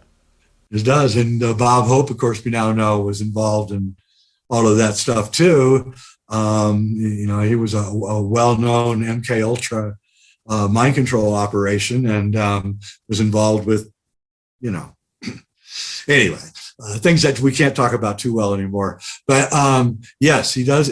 I'm sure that was Kubrick liked to do that, by the way. In Spartacus, he made Charles Laughton look just like the character that's in Pinocchio, the guy that kidnaps all the little boys and takes them to Pleasure Island. I don't know if you remember Walt Disney's Pinocchio, 1932, I think it was. The animated cartoon. The other film. In the cartoon, Pinocchio is taken with a bunch of little boys to Pleasure Island where they can cuss and eat ice cream and play pool and to do anything they want. But in the background, what's going on is they're about to be turned into asses and sold into slave camps. That's the plot to Pinocchio, folks. So anyway, Kubrick, and Pinocchio is AI, by the way. AI, the film AI, that's a remake of Pinocchio. Okay, consciously, it's a remake of Pinocchio. Okay, it's a little boy wanted to be human, but he wasn't. And that's all he wanted, so he has to go to the blue fairy. The blue fairy will grant him a wish to be a little boy again, right? That's the plot of AI, right? That's the plot of Pinocchio, right? So it's a remake of Pinocchio. So we already have a connection between Pinocchio and Kubrick, right? Right? Because he was remaking AI. So then you go back and look into his career and you realize that Walt Disney consciously made the child sex villain in Pinocchio's 1932 look like Charles Laughton. So then you go look into the background of Charles Laughton, and again, you go to Hollywood Babylon by Kenneth Anger, and Charles Laughton was involved in all sorts of nasty stuff going on, right? Was he really? I haven't looked into that. Yeah, I have, and he was well known. In fact, his agent had to spend a lot of money to hide the things that he did. Really? He was married to the actress Elsa Lanchester, huh? That's right. But it was never consummated because he was not into women. But anyway, so Kubrick inherits Charles Laughton to be one of the big actors in Spartacus, right? Right? So he's already seen Pinocchio. All right. He's a big fan of Walt Disney. He's said many times that Walt Disney is actually the only artist that Hollywood ever created. Right. Several times he told people how much he admired Walt Disney. All right. And his movies. Right. Probably Fantasia. I mean, they were really well done. So he consciously puts the same wig on Charles Laughton as the character in Pinocchio. He makes him into a perv in the movie. Charles Laughton he's straight, but he's a perv. Clearly, he's talking all the time, the whole movie. All he's interested in is talking about his sex, right? And Kubrick did this on purpose. So the Bob Hope mask, yes, Kubrick's constantly changing the things around so that if you know your history of cinema, you're going, I know what he's telling me there. That's so interesting with all of those connections. How would you say that Kubrick was connected to Roman Polanski and his similar work in films becoming, of course, extremely controversial, as we know? And do you also connect the dots on Polanski's career and all of his films full of symbolism, Rosemary's Baby and the Sharon Tate mystery and Charles Manson and all of that? I do. And, I'm going to say this because right now it's politically incorrect, but I don't really care. But, you shouldn't judge an artist by how they live their life. Then we would, Beethoven wasn't a very good guy. And, Da Vinci really wasn't a very good guy. And even Stanley Kubrick probably wasn't a really great guy. But, Roman Polanski was not a very good person. I totally agree. But he was a hell of a filmmaker. I don't care what anybody says. And even his bad films are really good. So I would say that there's a large chance that Roman Polanski did something that against the group that he was in. In other words, he was in this group and he did something, and it may have been Rosemary's Baby. He did something that pissed off this very evil group in Hollywood. All right. And they set him up for total failure. And I believe he did it. Don't get me wrong. I believe he did it, but I also believe that he was set up because they could cover it up. I know about Hollywood history. This goes on all the time. If it actually reached the public's ears then it was done on purpose. There's just no way. They pay them off, they give them money. It's like, it just doesn't happen. I mean, it happens all the time, but you just don't hear about it, right? Because I can tell you 15, 20 really big celebrities who did things much worse than what Roman Polanski did and never got caught, never got taken. And I mean, like murder, right? And so I'm not going to give Polanski a break. I know he really did it and he shouldn't have done it. But nevertheless, his films are incredible. And yeah, they come up close to Kubrick in their revelatory nature. And also he did After Rosemary's Baby many years after, and that was, of course, about Satanism and also about, well, child sacrifice or whatever it was, or MK Ultra even. Then he did much later, also in 1999, I believe, the same year that Kubrick did Eyes Wide Shut, he did The Ninth Gate with Johnny Depp, which was also about Satanism. By far one of the greatest films of all time. I'm sorry. Very interesting. Very interesting. And what's interesting about that movie is I used to actually be like Johnny Depp. I actually had a job for like 4 years where I was sent all over Europe to find rare books. So I was actually was the Johnny Depp character. And when I saw the movie, I was like, wait a minute, that's me. Really incredible. Yeah. It was a great job. And I got to meet all these incredible people and, read alchemy books in Latin and Greek. And it was like, working for a wealthy guy who's collecting books, just like Johnny Depp was. That's extraordinary, though, isn't it? Yeah, it was. And a great movie, and a movie that everyone should see 2 or 3 times. Yeah, in order to really get it, right? Like Eyes Wide Shut and many of those films, The Ninth Gate. Yeah, I would have liked, I know that Roman came to his house in England, and they had spent a whole evening together. I would have loved to have been a fly on the wall in that conversation. So this would have been around the same time, 98, maybe 97, something like that. That's when Roman visited Stanley. I didn't really like Roman's films. So just before he made The Ninth Gate and Kubrick did Eyes Wide Shut. How interesting, huh? Yeah, exactly. It's like maybe they got together and said, well, we want to do a 1-2 punch. You put out this one, I'll put out this one, and woes these guys, right? And but do you think actually that Kubrick was killed? Was that done on purpose? Because he did die before Eyes Wide Shut was released, huh? It was right after he did the first cut. He died 6 days after he showed the Warner Brothers executives the first cut. By the way, no one was allowed to cut his films by contract. So he wasn't worried because he had this ironclad contract, right? Probably from doing the moon landings. And so, yeah, Kubrick, just like we're finding out right now that when you say the truth, the backlash is so serious and severe, it shocks you. I think that's what happened to Stanley.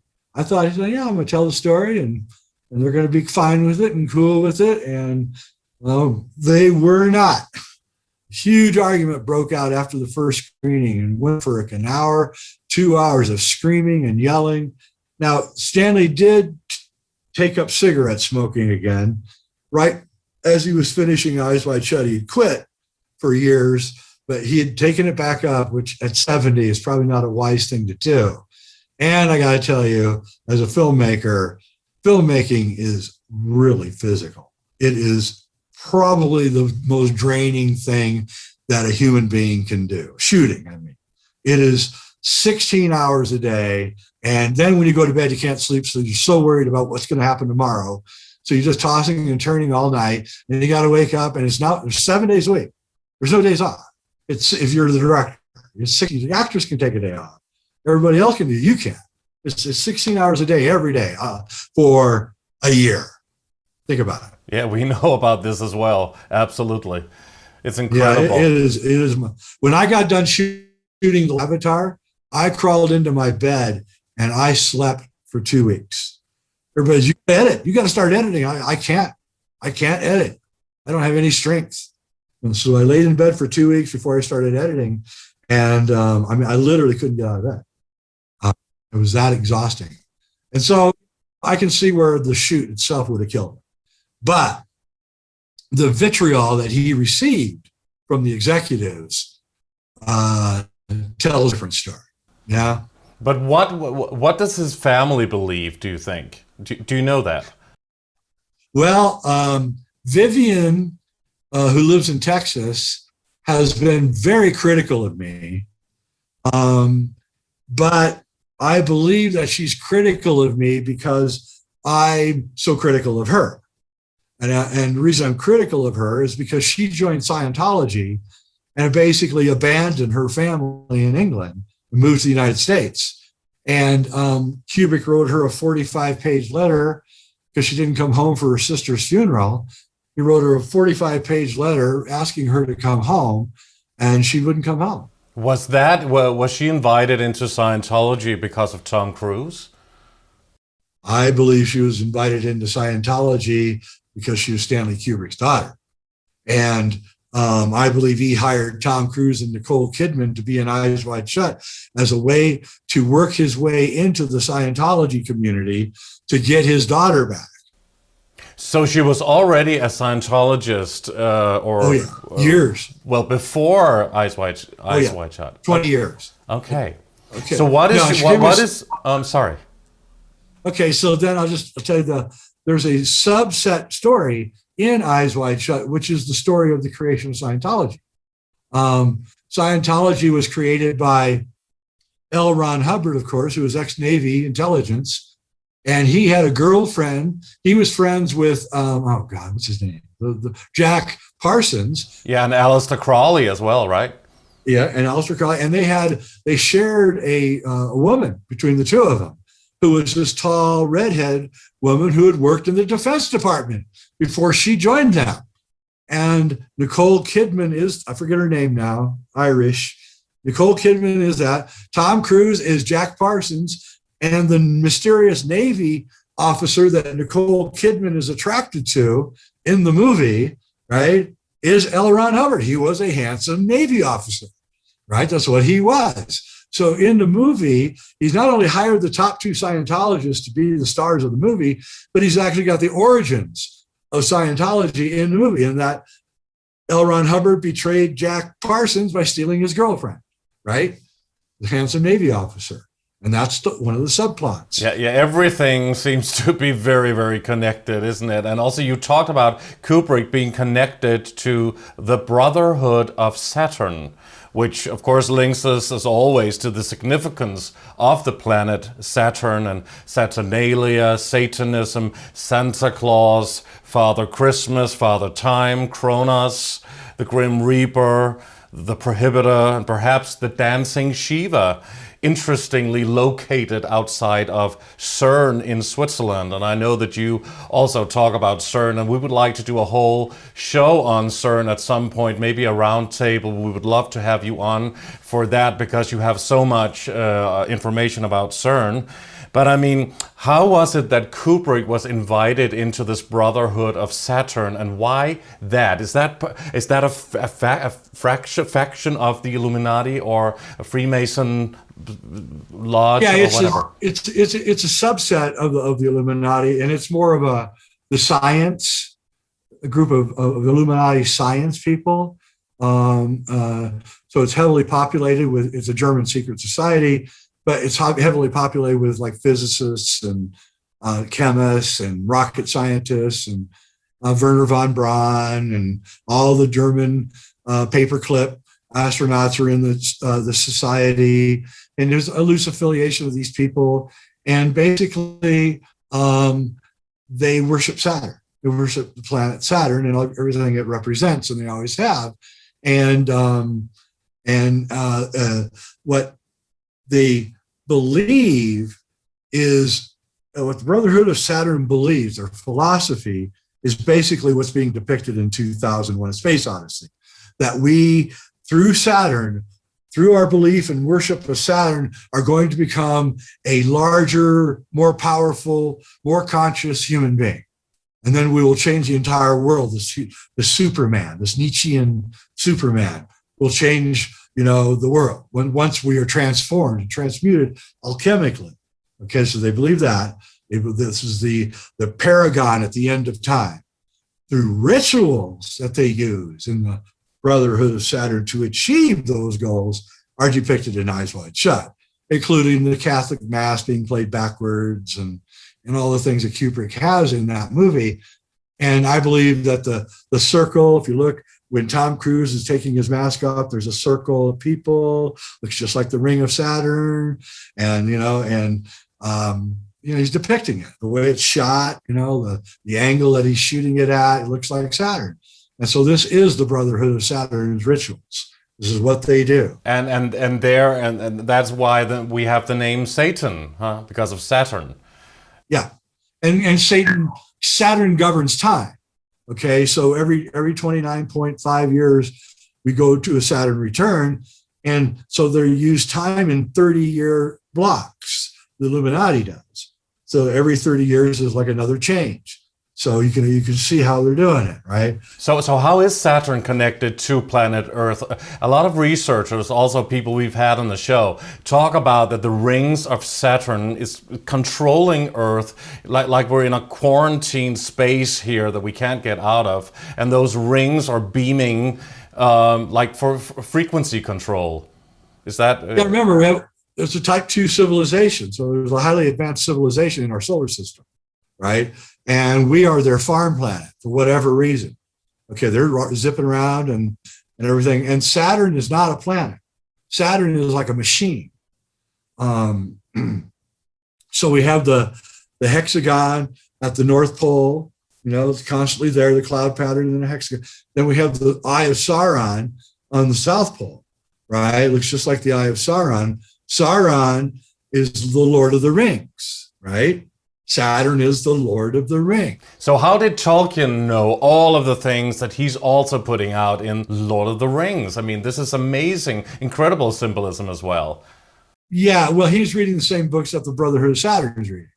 These ancient books that I read, right? Which tell you these ancient histories, in which there's definitely this connection between Saturn and the Earth, and the god Saturn and time, and Satan rules us through time, right? We all die, and Satan's there at the end of time to gather up the souls, and all the mythology is about this. And Saturn is the ruler of time, and it has a direct relationship. Saturn goes around the sun in 29.5 years. The moon goes around the Earth in 29.5 days. There's a resonant frequency between the two. So the moon is artificial and Saturn is artificial. So could Saturn potentially be AI? It is AI. That is what it is. That's what it is. And can we go past Saturn? Because some people say that's where it stops. Yeah, I would say that's right. I would say that the Saturn circumference of Saturn is where the time domination stops. And so the only thing that's how they rule us is through time domination. So what happens at the point of death when our souls leave the body? Can we go through and away, go bypass the matrix and not be part of this prison planet slave system and reincarnation, recycling, karma wheel system that we talk about, archons projecting a white light frequency, the heavenly realm? Where do we go to? I mean, can we escape not being captured by AI, so to speak, on a soul level? Yeah, when you die, so what it is that you have the Earth, and then what you have is 7 concentric circles moving outward, like onion rings, right? And these are invisible to us. These rings, they're made out of plasma, dark matter they call it, right? And it goes way out beyond the orbit of the moon. And there's 7 of them, each one getting less dense as it goes out. So the first one is dense. This is why monasteries and temples rise in the mountains, because you're closer up to this first layer. Okay, so when you die, depending on what kind of life you lived, there's 7 layers below us too, by the way. And deep miners that are down really deep, like in South Africa, they report what they call phantom screaming. I don't know if you know about this, but they'll hear people screaming underneath them. Yeah, it's called phantom screaming. And the mystics, of course, say, no, that's the souls. So when you die in Egypt, your soul is weighed against a feather. If it's heavier than the feather, you go down. If it's lighter than a feather, you go up. This is Egyptian mythology. And so what the esoteric people say is that, if your soul is heavy, then you go down into the earth where it's hot, dense. You're not down there forever, but you're down there until you work out your karma. You mean we talk about the hell, the idea of hell, but a lot of people also talk about a hollow earth and inner earth civilizations, Agartha, and a beautiful existence in there with beautiful beings and Admiral Byrd and that whole story. That could be true, by the way. That could be true. There's enough evidence examining planets around our solar system. Each planet has high weirdness going on at the poles. That's all I'm going to tell you. You just go to Venus, type in North Pole Venus, and go to Google Image and look, you'll see there's stuff there that's kind of weird. And so it very well could be that everything is a hollow sphere, right? Everything is a toroidal shape.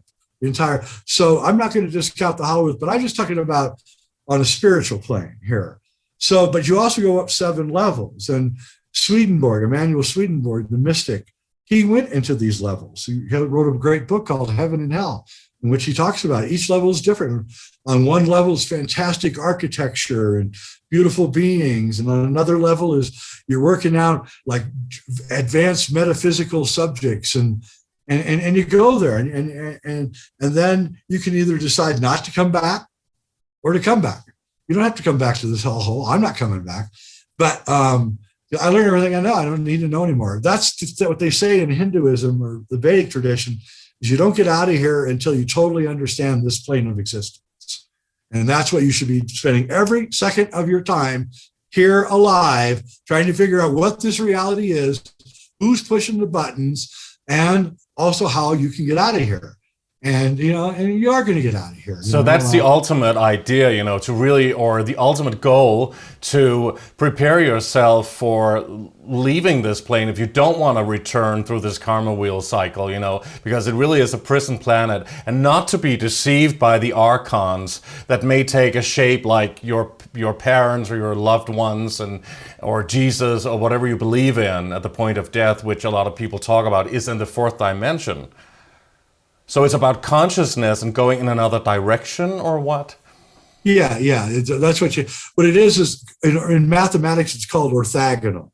So your orthogonal means at right angles too. So linear is straight. You're moving along on a straight line. That's linear life, right? And then you go orthogonal. Death is an orthogonal experience. So all of a sudden you take a right angle and you go up, right? Well, you can induce that through mystical experiences, psychedelics. You can induce an orthogonal experience in your own life, and then you can go explore these realms. That's what Emanuel Swedenborg did. You can go up into the realms above you while still alive, and you can explore these conscious realms. And that's why people who have near-death experiences feel so great afterwards, because they went up there. And wow, this is nice. Near-death experiences really talk about this, and also people who have who does not know each other and has no connection to each other's lives, but they kind of talk about similar experiences. But you can't do this through deep meditation and not through taking drugs like ayahuasca or something like that. You don't have to do that. In fact, as I get older, or more, I consider, I don't know if we should be encouraging unbalanced people that have not been initiated into the other realms to take psychedelics. I'm not sure that's a good idea anymore. I used to think it was a great idea. Terrence McKenna was an old friend of mine, and he always was encouraging that. But as I age, I don't know. I've seen so many casualties from it, mental problems, and I'm not sure that's really the way to go anymore. I think maybe just inducing a mystical experience is probably the way to do it. But, I've been there, and I've been in these upper realms, and it's a completely different world. I mean, Have you seen this or traveled to that level or that dimension? Yeah. And did you do that with drugs or without? No, without drugs. Yeah. Just induced experience, sort of like what Robert Monroe at the Monroe Institute does, teach you how to astral travel. So I taught myself how to astral travel, and then I would go up into these realms, and I could actually see the differences in layers. You got kind of go through a smoky essence from one layer to the other. And the first layer, it seemed to me the first layer were people who were members of organized religions trying to work out all the things that were not right about those religions, right? But once they moved up to the higher realm, they realized, well, wait a minute here, what I was being taught back there, is it right, you know? And that's hard, you know, to reconcile a fervent religious belief. Now you have to like shed it and reconcile it. And so that's that first layer. So it's kind of like the first layer of souls that have only got a rudimentary idea of what's happening. They're in that layer. And then the next layer is people who maybe didn't live such a great life, and so they have to work out all that kind of karma, but they didn't do anything really wrong. They just lied a couple of times and, you know, stole some stuff or something. And then as you get higher and higher, you move into these really fantastic realms where you start meeting super advanced beings who relate to you all sorts of knowledge that when you come back here, you can't even understand what you were told. So how about the whole ET narrative? I mean, and the UFO community that you're part of as well. And the UFO community has been urging the government for years to disclose their knowledge and cover-up of ET aliens and their presence on planet Earth and all around the universe. But could this whole ET alien cover-up narrative also be a psyop in itself in order to divert attention to an off-world threat like a New World Order agenda that Wernher von Braun set to Carl Rosen in 1976 when they were working at NASA? Yeah, I used to go to symphony orchestra concerts with Carol. A great person. I love Stephen Greer's new film, Cosmic Hoax. Thank you, Stephen, for making that. I mean, I really, really like that movie.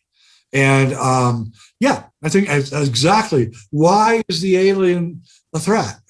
Why are they telling us it's a threat? You cannot tell us that you, on one hand, that you absolutely don't know what's going on. You don't know who they are, where they're coming from, and then tell us they're a threat. Like, that doesn't work.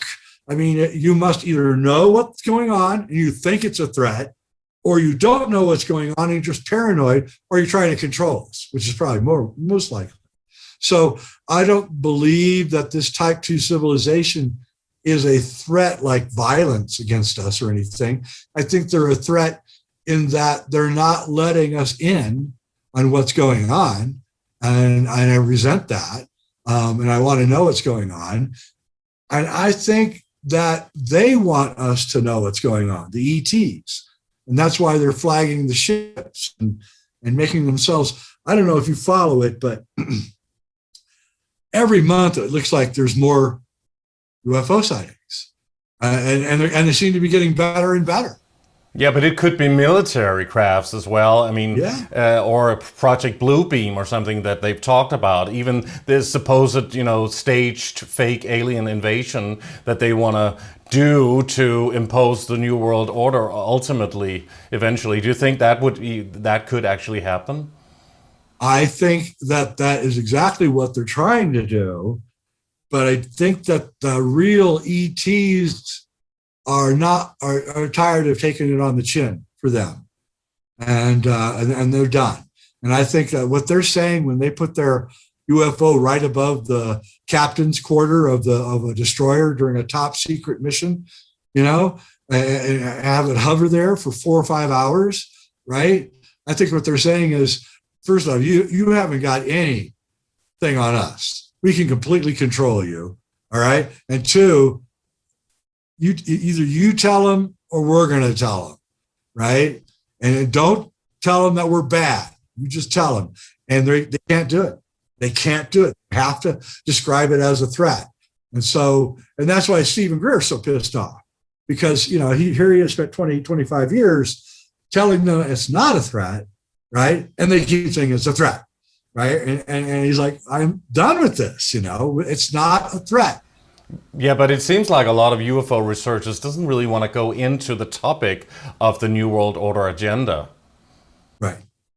They do. And, you know, it all works together, UFOs and the Great Reset and the coming weather changes. It's all being orchestrated together for sure. And yes, they must describe the UFOs as a threat to use it to secure their New World Order. But the aliens may not be playing that game. That's all I'm going to say. That's well. And the last question of today, before we have to end, unfortunately, because we can go on for hours and we'd love to have you on the show again. But this is a question that some of the audience wanted me to ask you, because you've been having a public spat not too long ago, maybe also recently, with another researcher, Corey Good, about you leaving Gaia TV. But just briefly address this, if you will, because people seem to have become a little bit confused about the whole dispute and why you would have this open battle and chose to leave Gaia TV. Well, I retired from Gaia TV. I had gotten stage 4 colon cancer in January of 2018, and laying in bed, in the hospital, I realized that I did not want to spend the rest of my life working 16 hours a day. And so I went back to Gaia in February of 2018 and told them that he started working me out of the company. I'm going to go back to my ranch in Southern Colorado, and I'm done with this drag. It almost killed me. And they said, yeah, you did a good job. So yeah, we're fine. And in June of 2018, I've officially retired. So that's what happened there. But what happened concurrently, I got to keep it a little bit safe here because I'm being sued for $5 million by Corey Good, is Corey Good left Gaia in May of 2018 in a rancorous leaving. He was running out of material on his show Cosmic Disclosure. The show is becoming more and more preposterous. I had left producing the show like 6 months before because it was getting so ridiculous and so silly that I just couldn't do it. I mean, it was just, I knew it wasn't real. I knew what he was saying was made up. So do you know for sure that he's not speaking the truth? Is that what you're saying? Absolutely. Absolutely. Just got a conversation after he left me, after I stopped being his producer in December 2018, he got another producer. I'm not going to say his name, but he directed both of his films that he did, Above Majestic and Cosmic Secret. It's the director of those 2 films. He worked with Corey for 2.5 years after I did. And I just had a conversation with him on the phone, and he said, I don't believe a word he says. So there you go. He's only had 2 producers in his entire career. Each producer worked with him for over 2 years, right? And both producers don't believe a word he says. So I don't believe it. I believe it was just made up. Sorry, but it is. There's too much infighting, though, isn't there, in this whole truth community? And it's a little bit sad to see that there's a big battle going on between some researchers. I mean, he's the one doing it. We have the right to say we don't believe him. He's suing us for saying that we don't believe him. Okay. So who's doing the infighting? Who's the defendant and who's the guy attacking? Well, it's clearly he's attacking. I'm not suing anybody, right? I wouldn't sue anybody. I wouldn't even, you can call me any name you want. That's what you get when you're a public person, right? I've had everybody call me names, all sorts of things, right? And I don't even know where a lot of it comes from, but I don't sue anybody over it. I was stupid enough to stick my head out of the sand. Of course I'm going to get shot at. Right. And that's what happens when you're in this business. And so, and that's my main argument against him. And my lawyer's main argument, he's a public person, right? You can say anything you want about Donald Trump. He's a public person. He chose to stand up and take it. You can call him anything you want. And they did. And he can't do anything about it because he's a public person. And that's the way it is. And so he's sensitive. He doesn't want anybody talking about it. He wants to control every conversation about him. He's making outrageous claims with no proof, no witnesses, no evidence. And I've had people inside the secret space program tell me that he's a liar, that he's not in the secret space program. He doesn't know what he's talking about. It's little things. Like he talks about, he got all of his information while he was in the secret space program off the glass pad. This apparently is some kind of iPod pad. right? That he says, well, there's the guys in the Insider Space Program said, we didn't call it a glass pad. We called it an iPad. He said it was out years before the iPad. Stephen Jobs was being, a lot of the stuff that Stephen Jobs supposedly invented came from the secret space program. They would just give it to him and say, here, back engineer this, and we want 25% of all your sales, right? And so, that's how it all worked. A lot of the stuff that he supposedly invented had already been invented. So according to this, so they were calling it an iPad. They weren't calling it a glass pad. It had names. You don't call black glasses. This is not. I had black glasses. We'll have a name for this, right? Eyeglasses, something. But so you look at little details and then you see it all falls apart. There's a lot of confusion, certainly, and we've experienced that all around, and also certainly in this community. It would be better if we would only experience and hear the truth from everybody, because we want to get as close to the truth as we possibly can. So there's a lot of disinformation agents running around trying to muddy the water. First question I would say is, if you're going to talk about a top secret program on national TV in great detail, you're probably not going to last too long. That's all I'm going to say. You're probably going to meet with an unhappy ending very quickly. Okay. Now, if you're handing out disinformation and BS, you can go on all you want. We're fine with that. But, if you're giving out real information, like the details, you're not going to last long. Mm-hmm. I mean, Mark McCandlish, the great UFO artist, right? He just died, committed suicide about a month ago.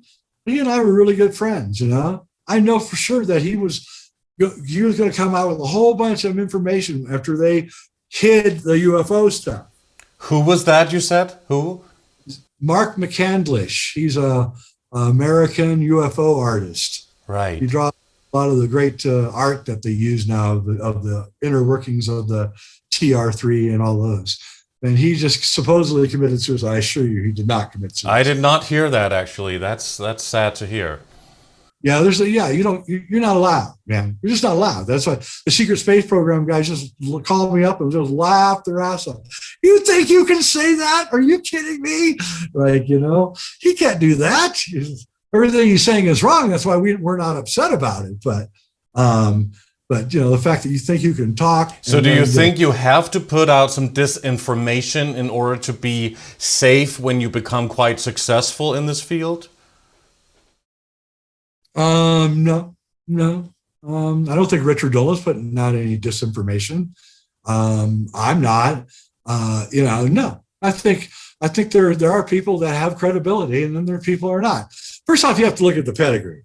Did the person just come out of nowhere and now they're big? If that is, then that's danger, right? It's like, you have to look at the pedigree. Where did this guy come from? Does he have a history? Or did he just appear out of nowhere? A lot of the people in the alternative movement right now that are big just started like 8 months to a year ago. And now they're commanding giant audiences on YouTube, and apparently they can put out YouTubes without being censored. And I don't even know where these people came from. I'm not going to name their names, but you know who I'm talking about. And a lot of them caused a lot of trouble here in the United States by encouraging people to go to the January 6th rally. And now those people are all being thrown in jail. And it was these same new people that are just showing up are the ones, oh yeah, go to the 6th rally. Yeah, go to the January 6th rally. I'm like, no, it's a setup, right? And you certainly have to use a lot of discernment when you are in this field. That's for sure.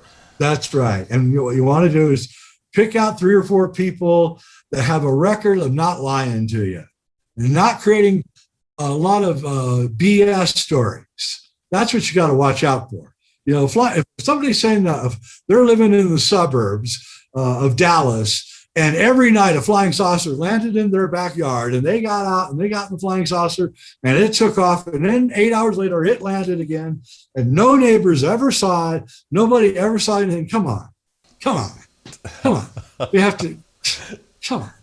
It's just, It's certainly not boring being in this field, and we hear just about everything in this show as well. So, I mean, we are certainly open-minded to everything, but always with critical questions, because that's the only way to get to it. Yeah, and I'm being sued for $5 million for saying that that's what we should do in our community. Is look at everything, from all angles and make sure that we really totally understand it. And if something smells like it, then you have to say, hey, that's BS. That's just not true. And we have to police our own community. We have to. We can't just let anybody say anything. We can't let that happen. We have to have some kind of parameters on what we're going to allow into the conversation. Right. And I think Stephen Greer, again, a lot of people don't like Stephen. I understand sometimes he's not a nice guy. I like him personally. I know him very well. And he's also quite controversial to a lot of people. Yeah, he is. But he is attempting to help police the community. That's what we need. We need to police it ourselves. Yes, we can agree with Stephen Greer. But freedom of speech is the most important thing, and right now freedom of speech is really challenged for all of us who's doing a show like this. That's right. That's my number one argument against my lawsuit, by the way. He's saying I can't say things, right? And that's my number one argument is I have freedom of speech. I have First Amendment rights. You are a public figure. I can say whatever I want about you as long as it's true. Okay? In other words, I can say my opinion, I don't believe you. That's true. In my opinion, I don't believe you. Right? I can say all these things. He's trying to curtail me and Cliff High and Gaia's freedom of speech by suing us for $5 million. That is the absolute truth. We're not saying that he can't. We're not telling him what he can say and can't say. He's trying to tell us what we can say and what we can't say. And he's threatening us with millions of dollars. And I'm $50,000 in debt because of that guy to defend my right to freedom of speech. And I'll spend another $100,000 if I have to defend it. So he best know he's got a dog on his ankle, and I'm not letting up. All right. Well, there's so much more and so many amazing topics that we can talk to you about, and we would love to have you back on the show at some point, and certainly also about CERN, because we want to do a really good show about CERN, so that would also be very important to do that. But for now, I just want to thank you so much, Jay Weidner, for being on Age of Truth TV. It's been a privilege and a pleasure, and it's wonderful to have spent these past 2 hours with you. Thank you so much. Thank you. Bye, everybody. Thank you very much to Jay Weidner. You can check out his website, jayweidner.com, and on YouTube you can find Jay Weidner and his videos and his show. Reality Check is the name of the YouTube channel. Thank you all very much for watching Age of Truth TV. You can support us by clicking onto our website, ageoftruth.tv. And please like our videos, subscribe to our channel, and hit the bell for notifications. You can sign up for our newsletter on our website, ageoftruth.tv as well. And please also subscribe to our alternative channels on BitChute and Brighteon, and follow us on Instagram, Facebook, and Twitter. Your support is greatly appreciated, and on behalf of the Age of Truth TV team, we thank you so much for watching, and we'll see you again soon.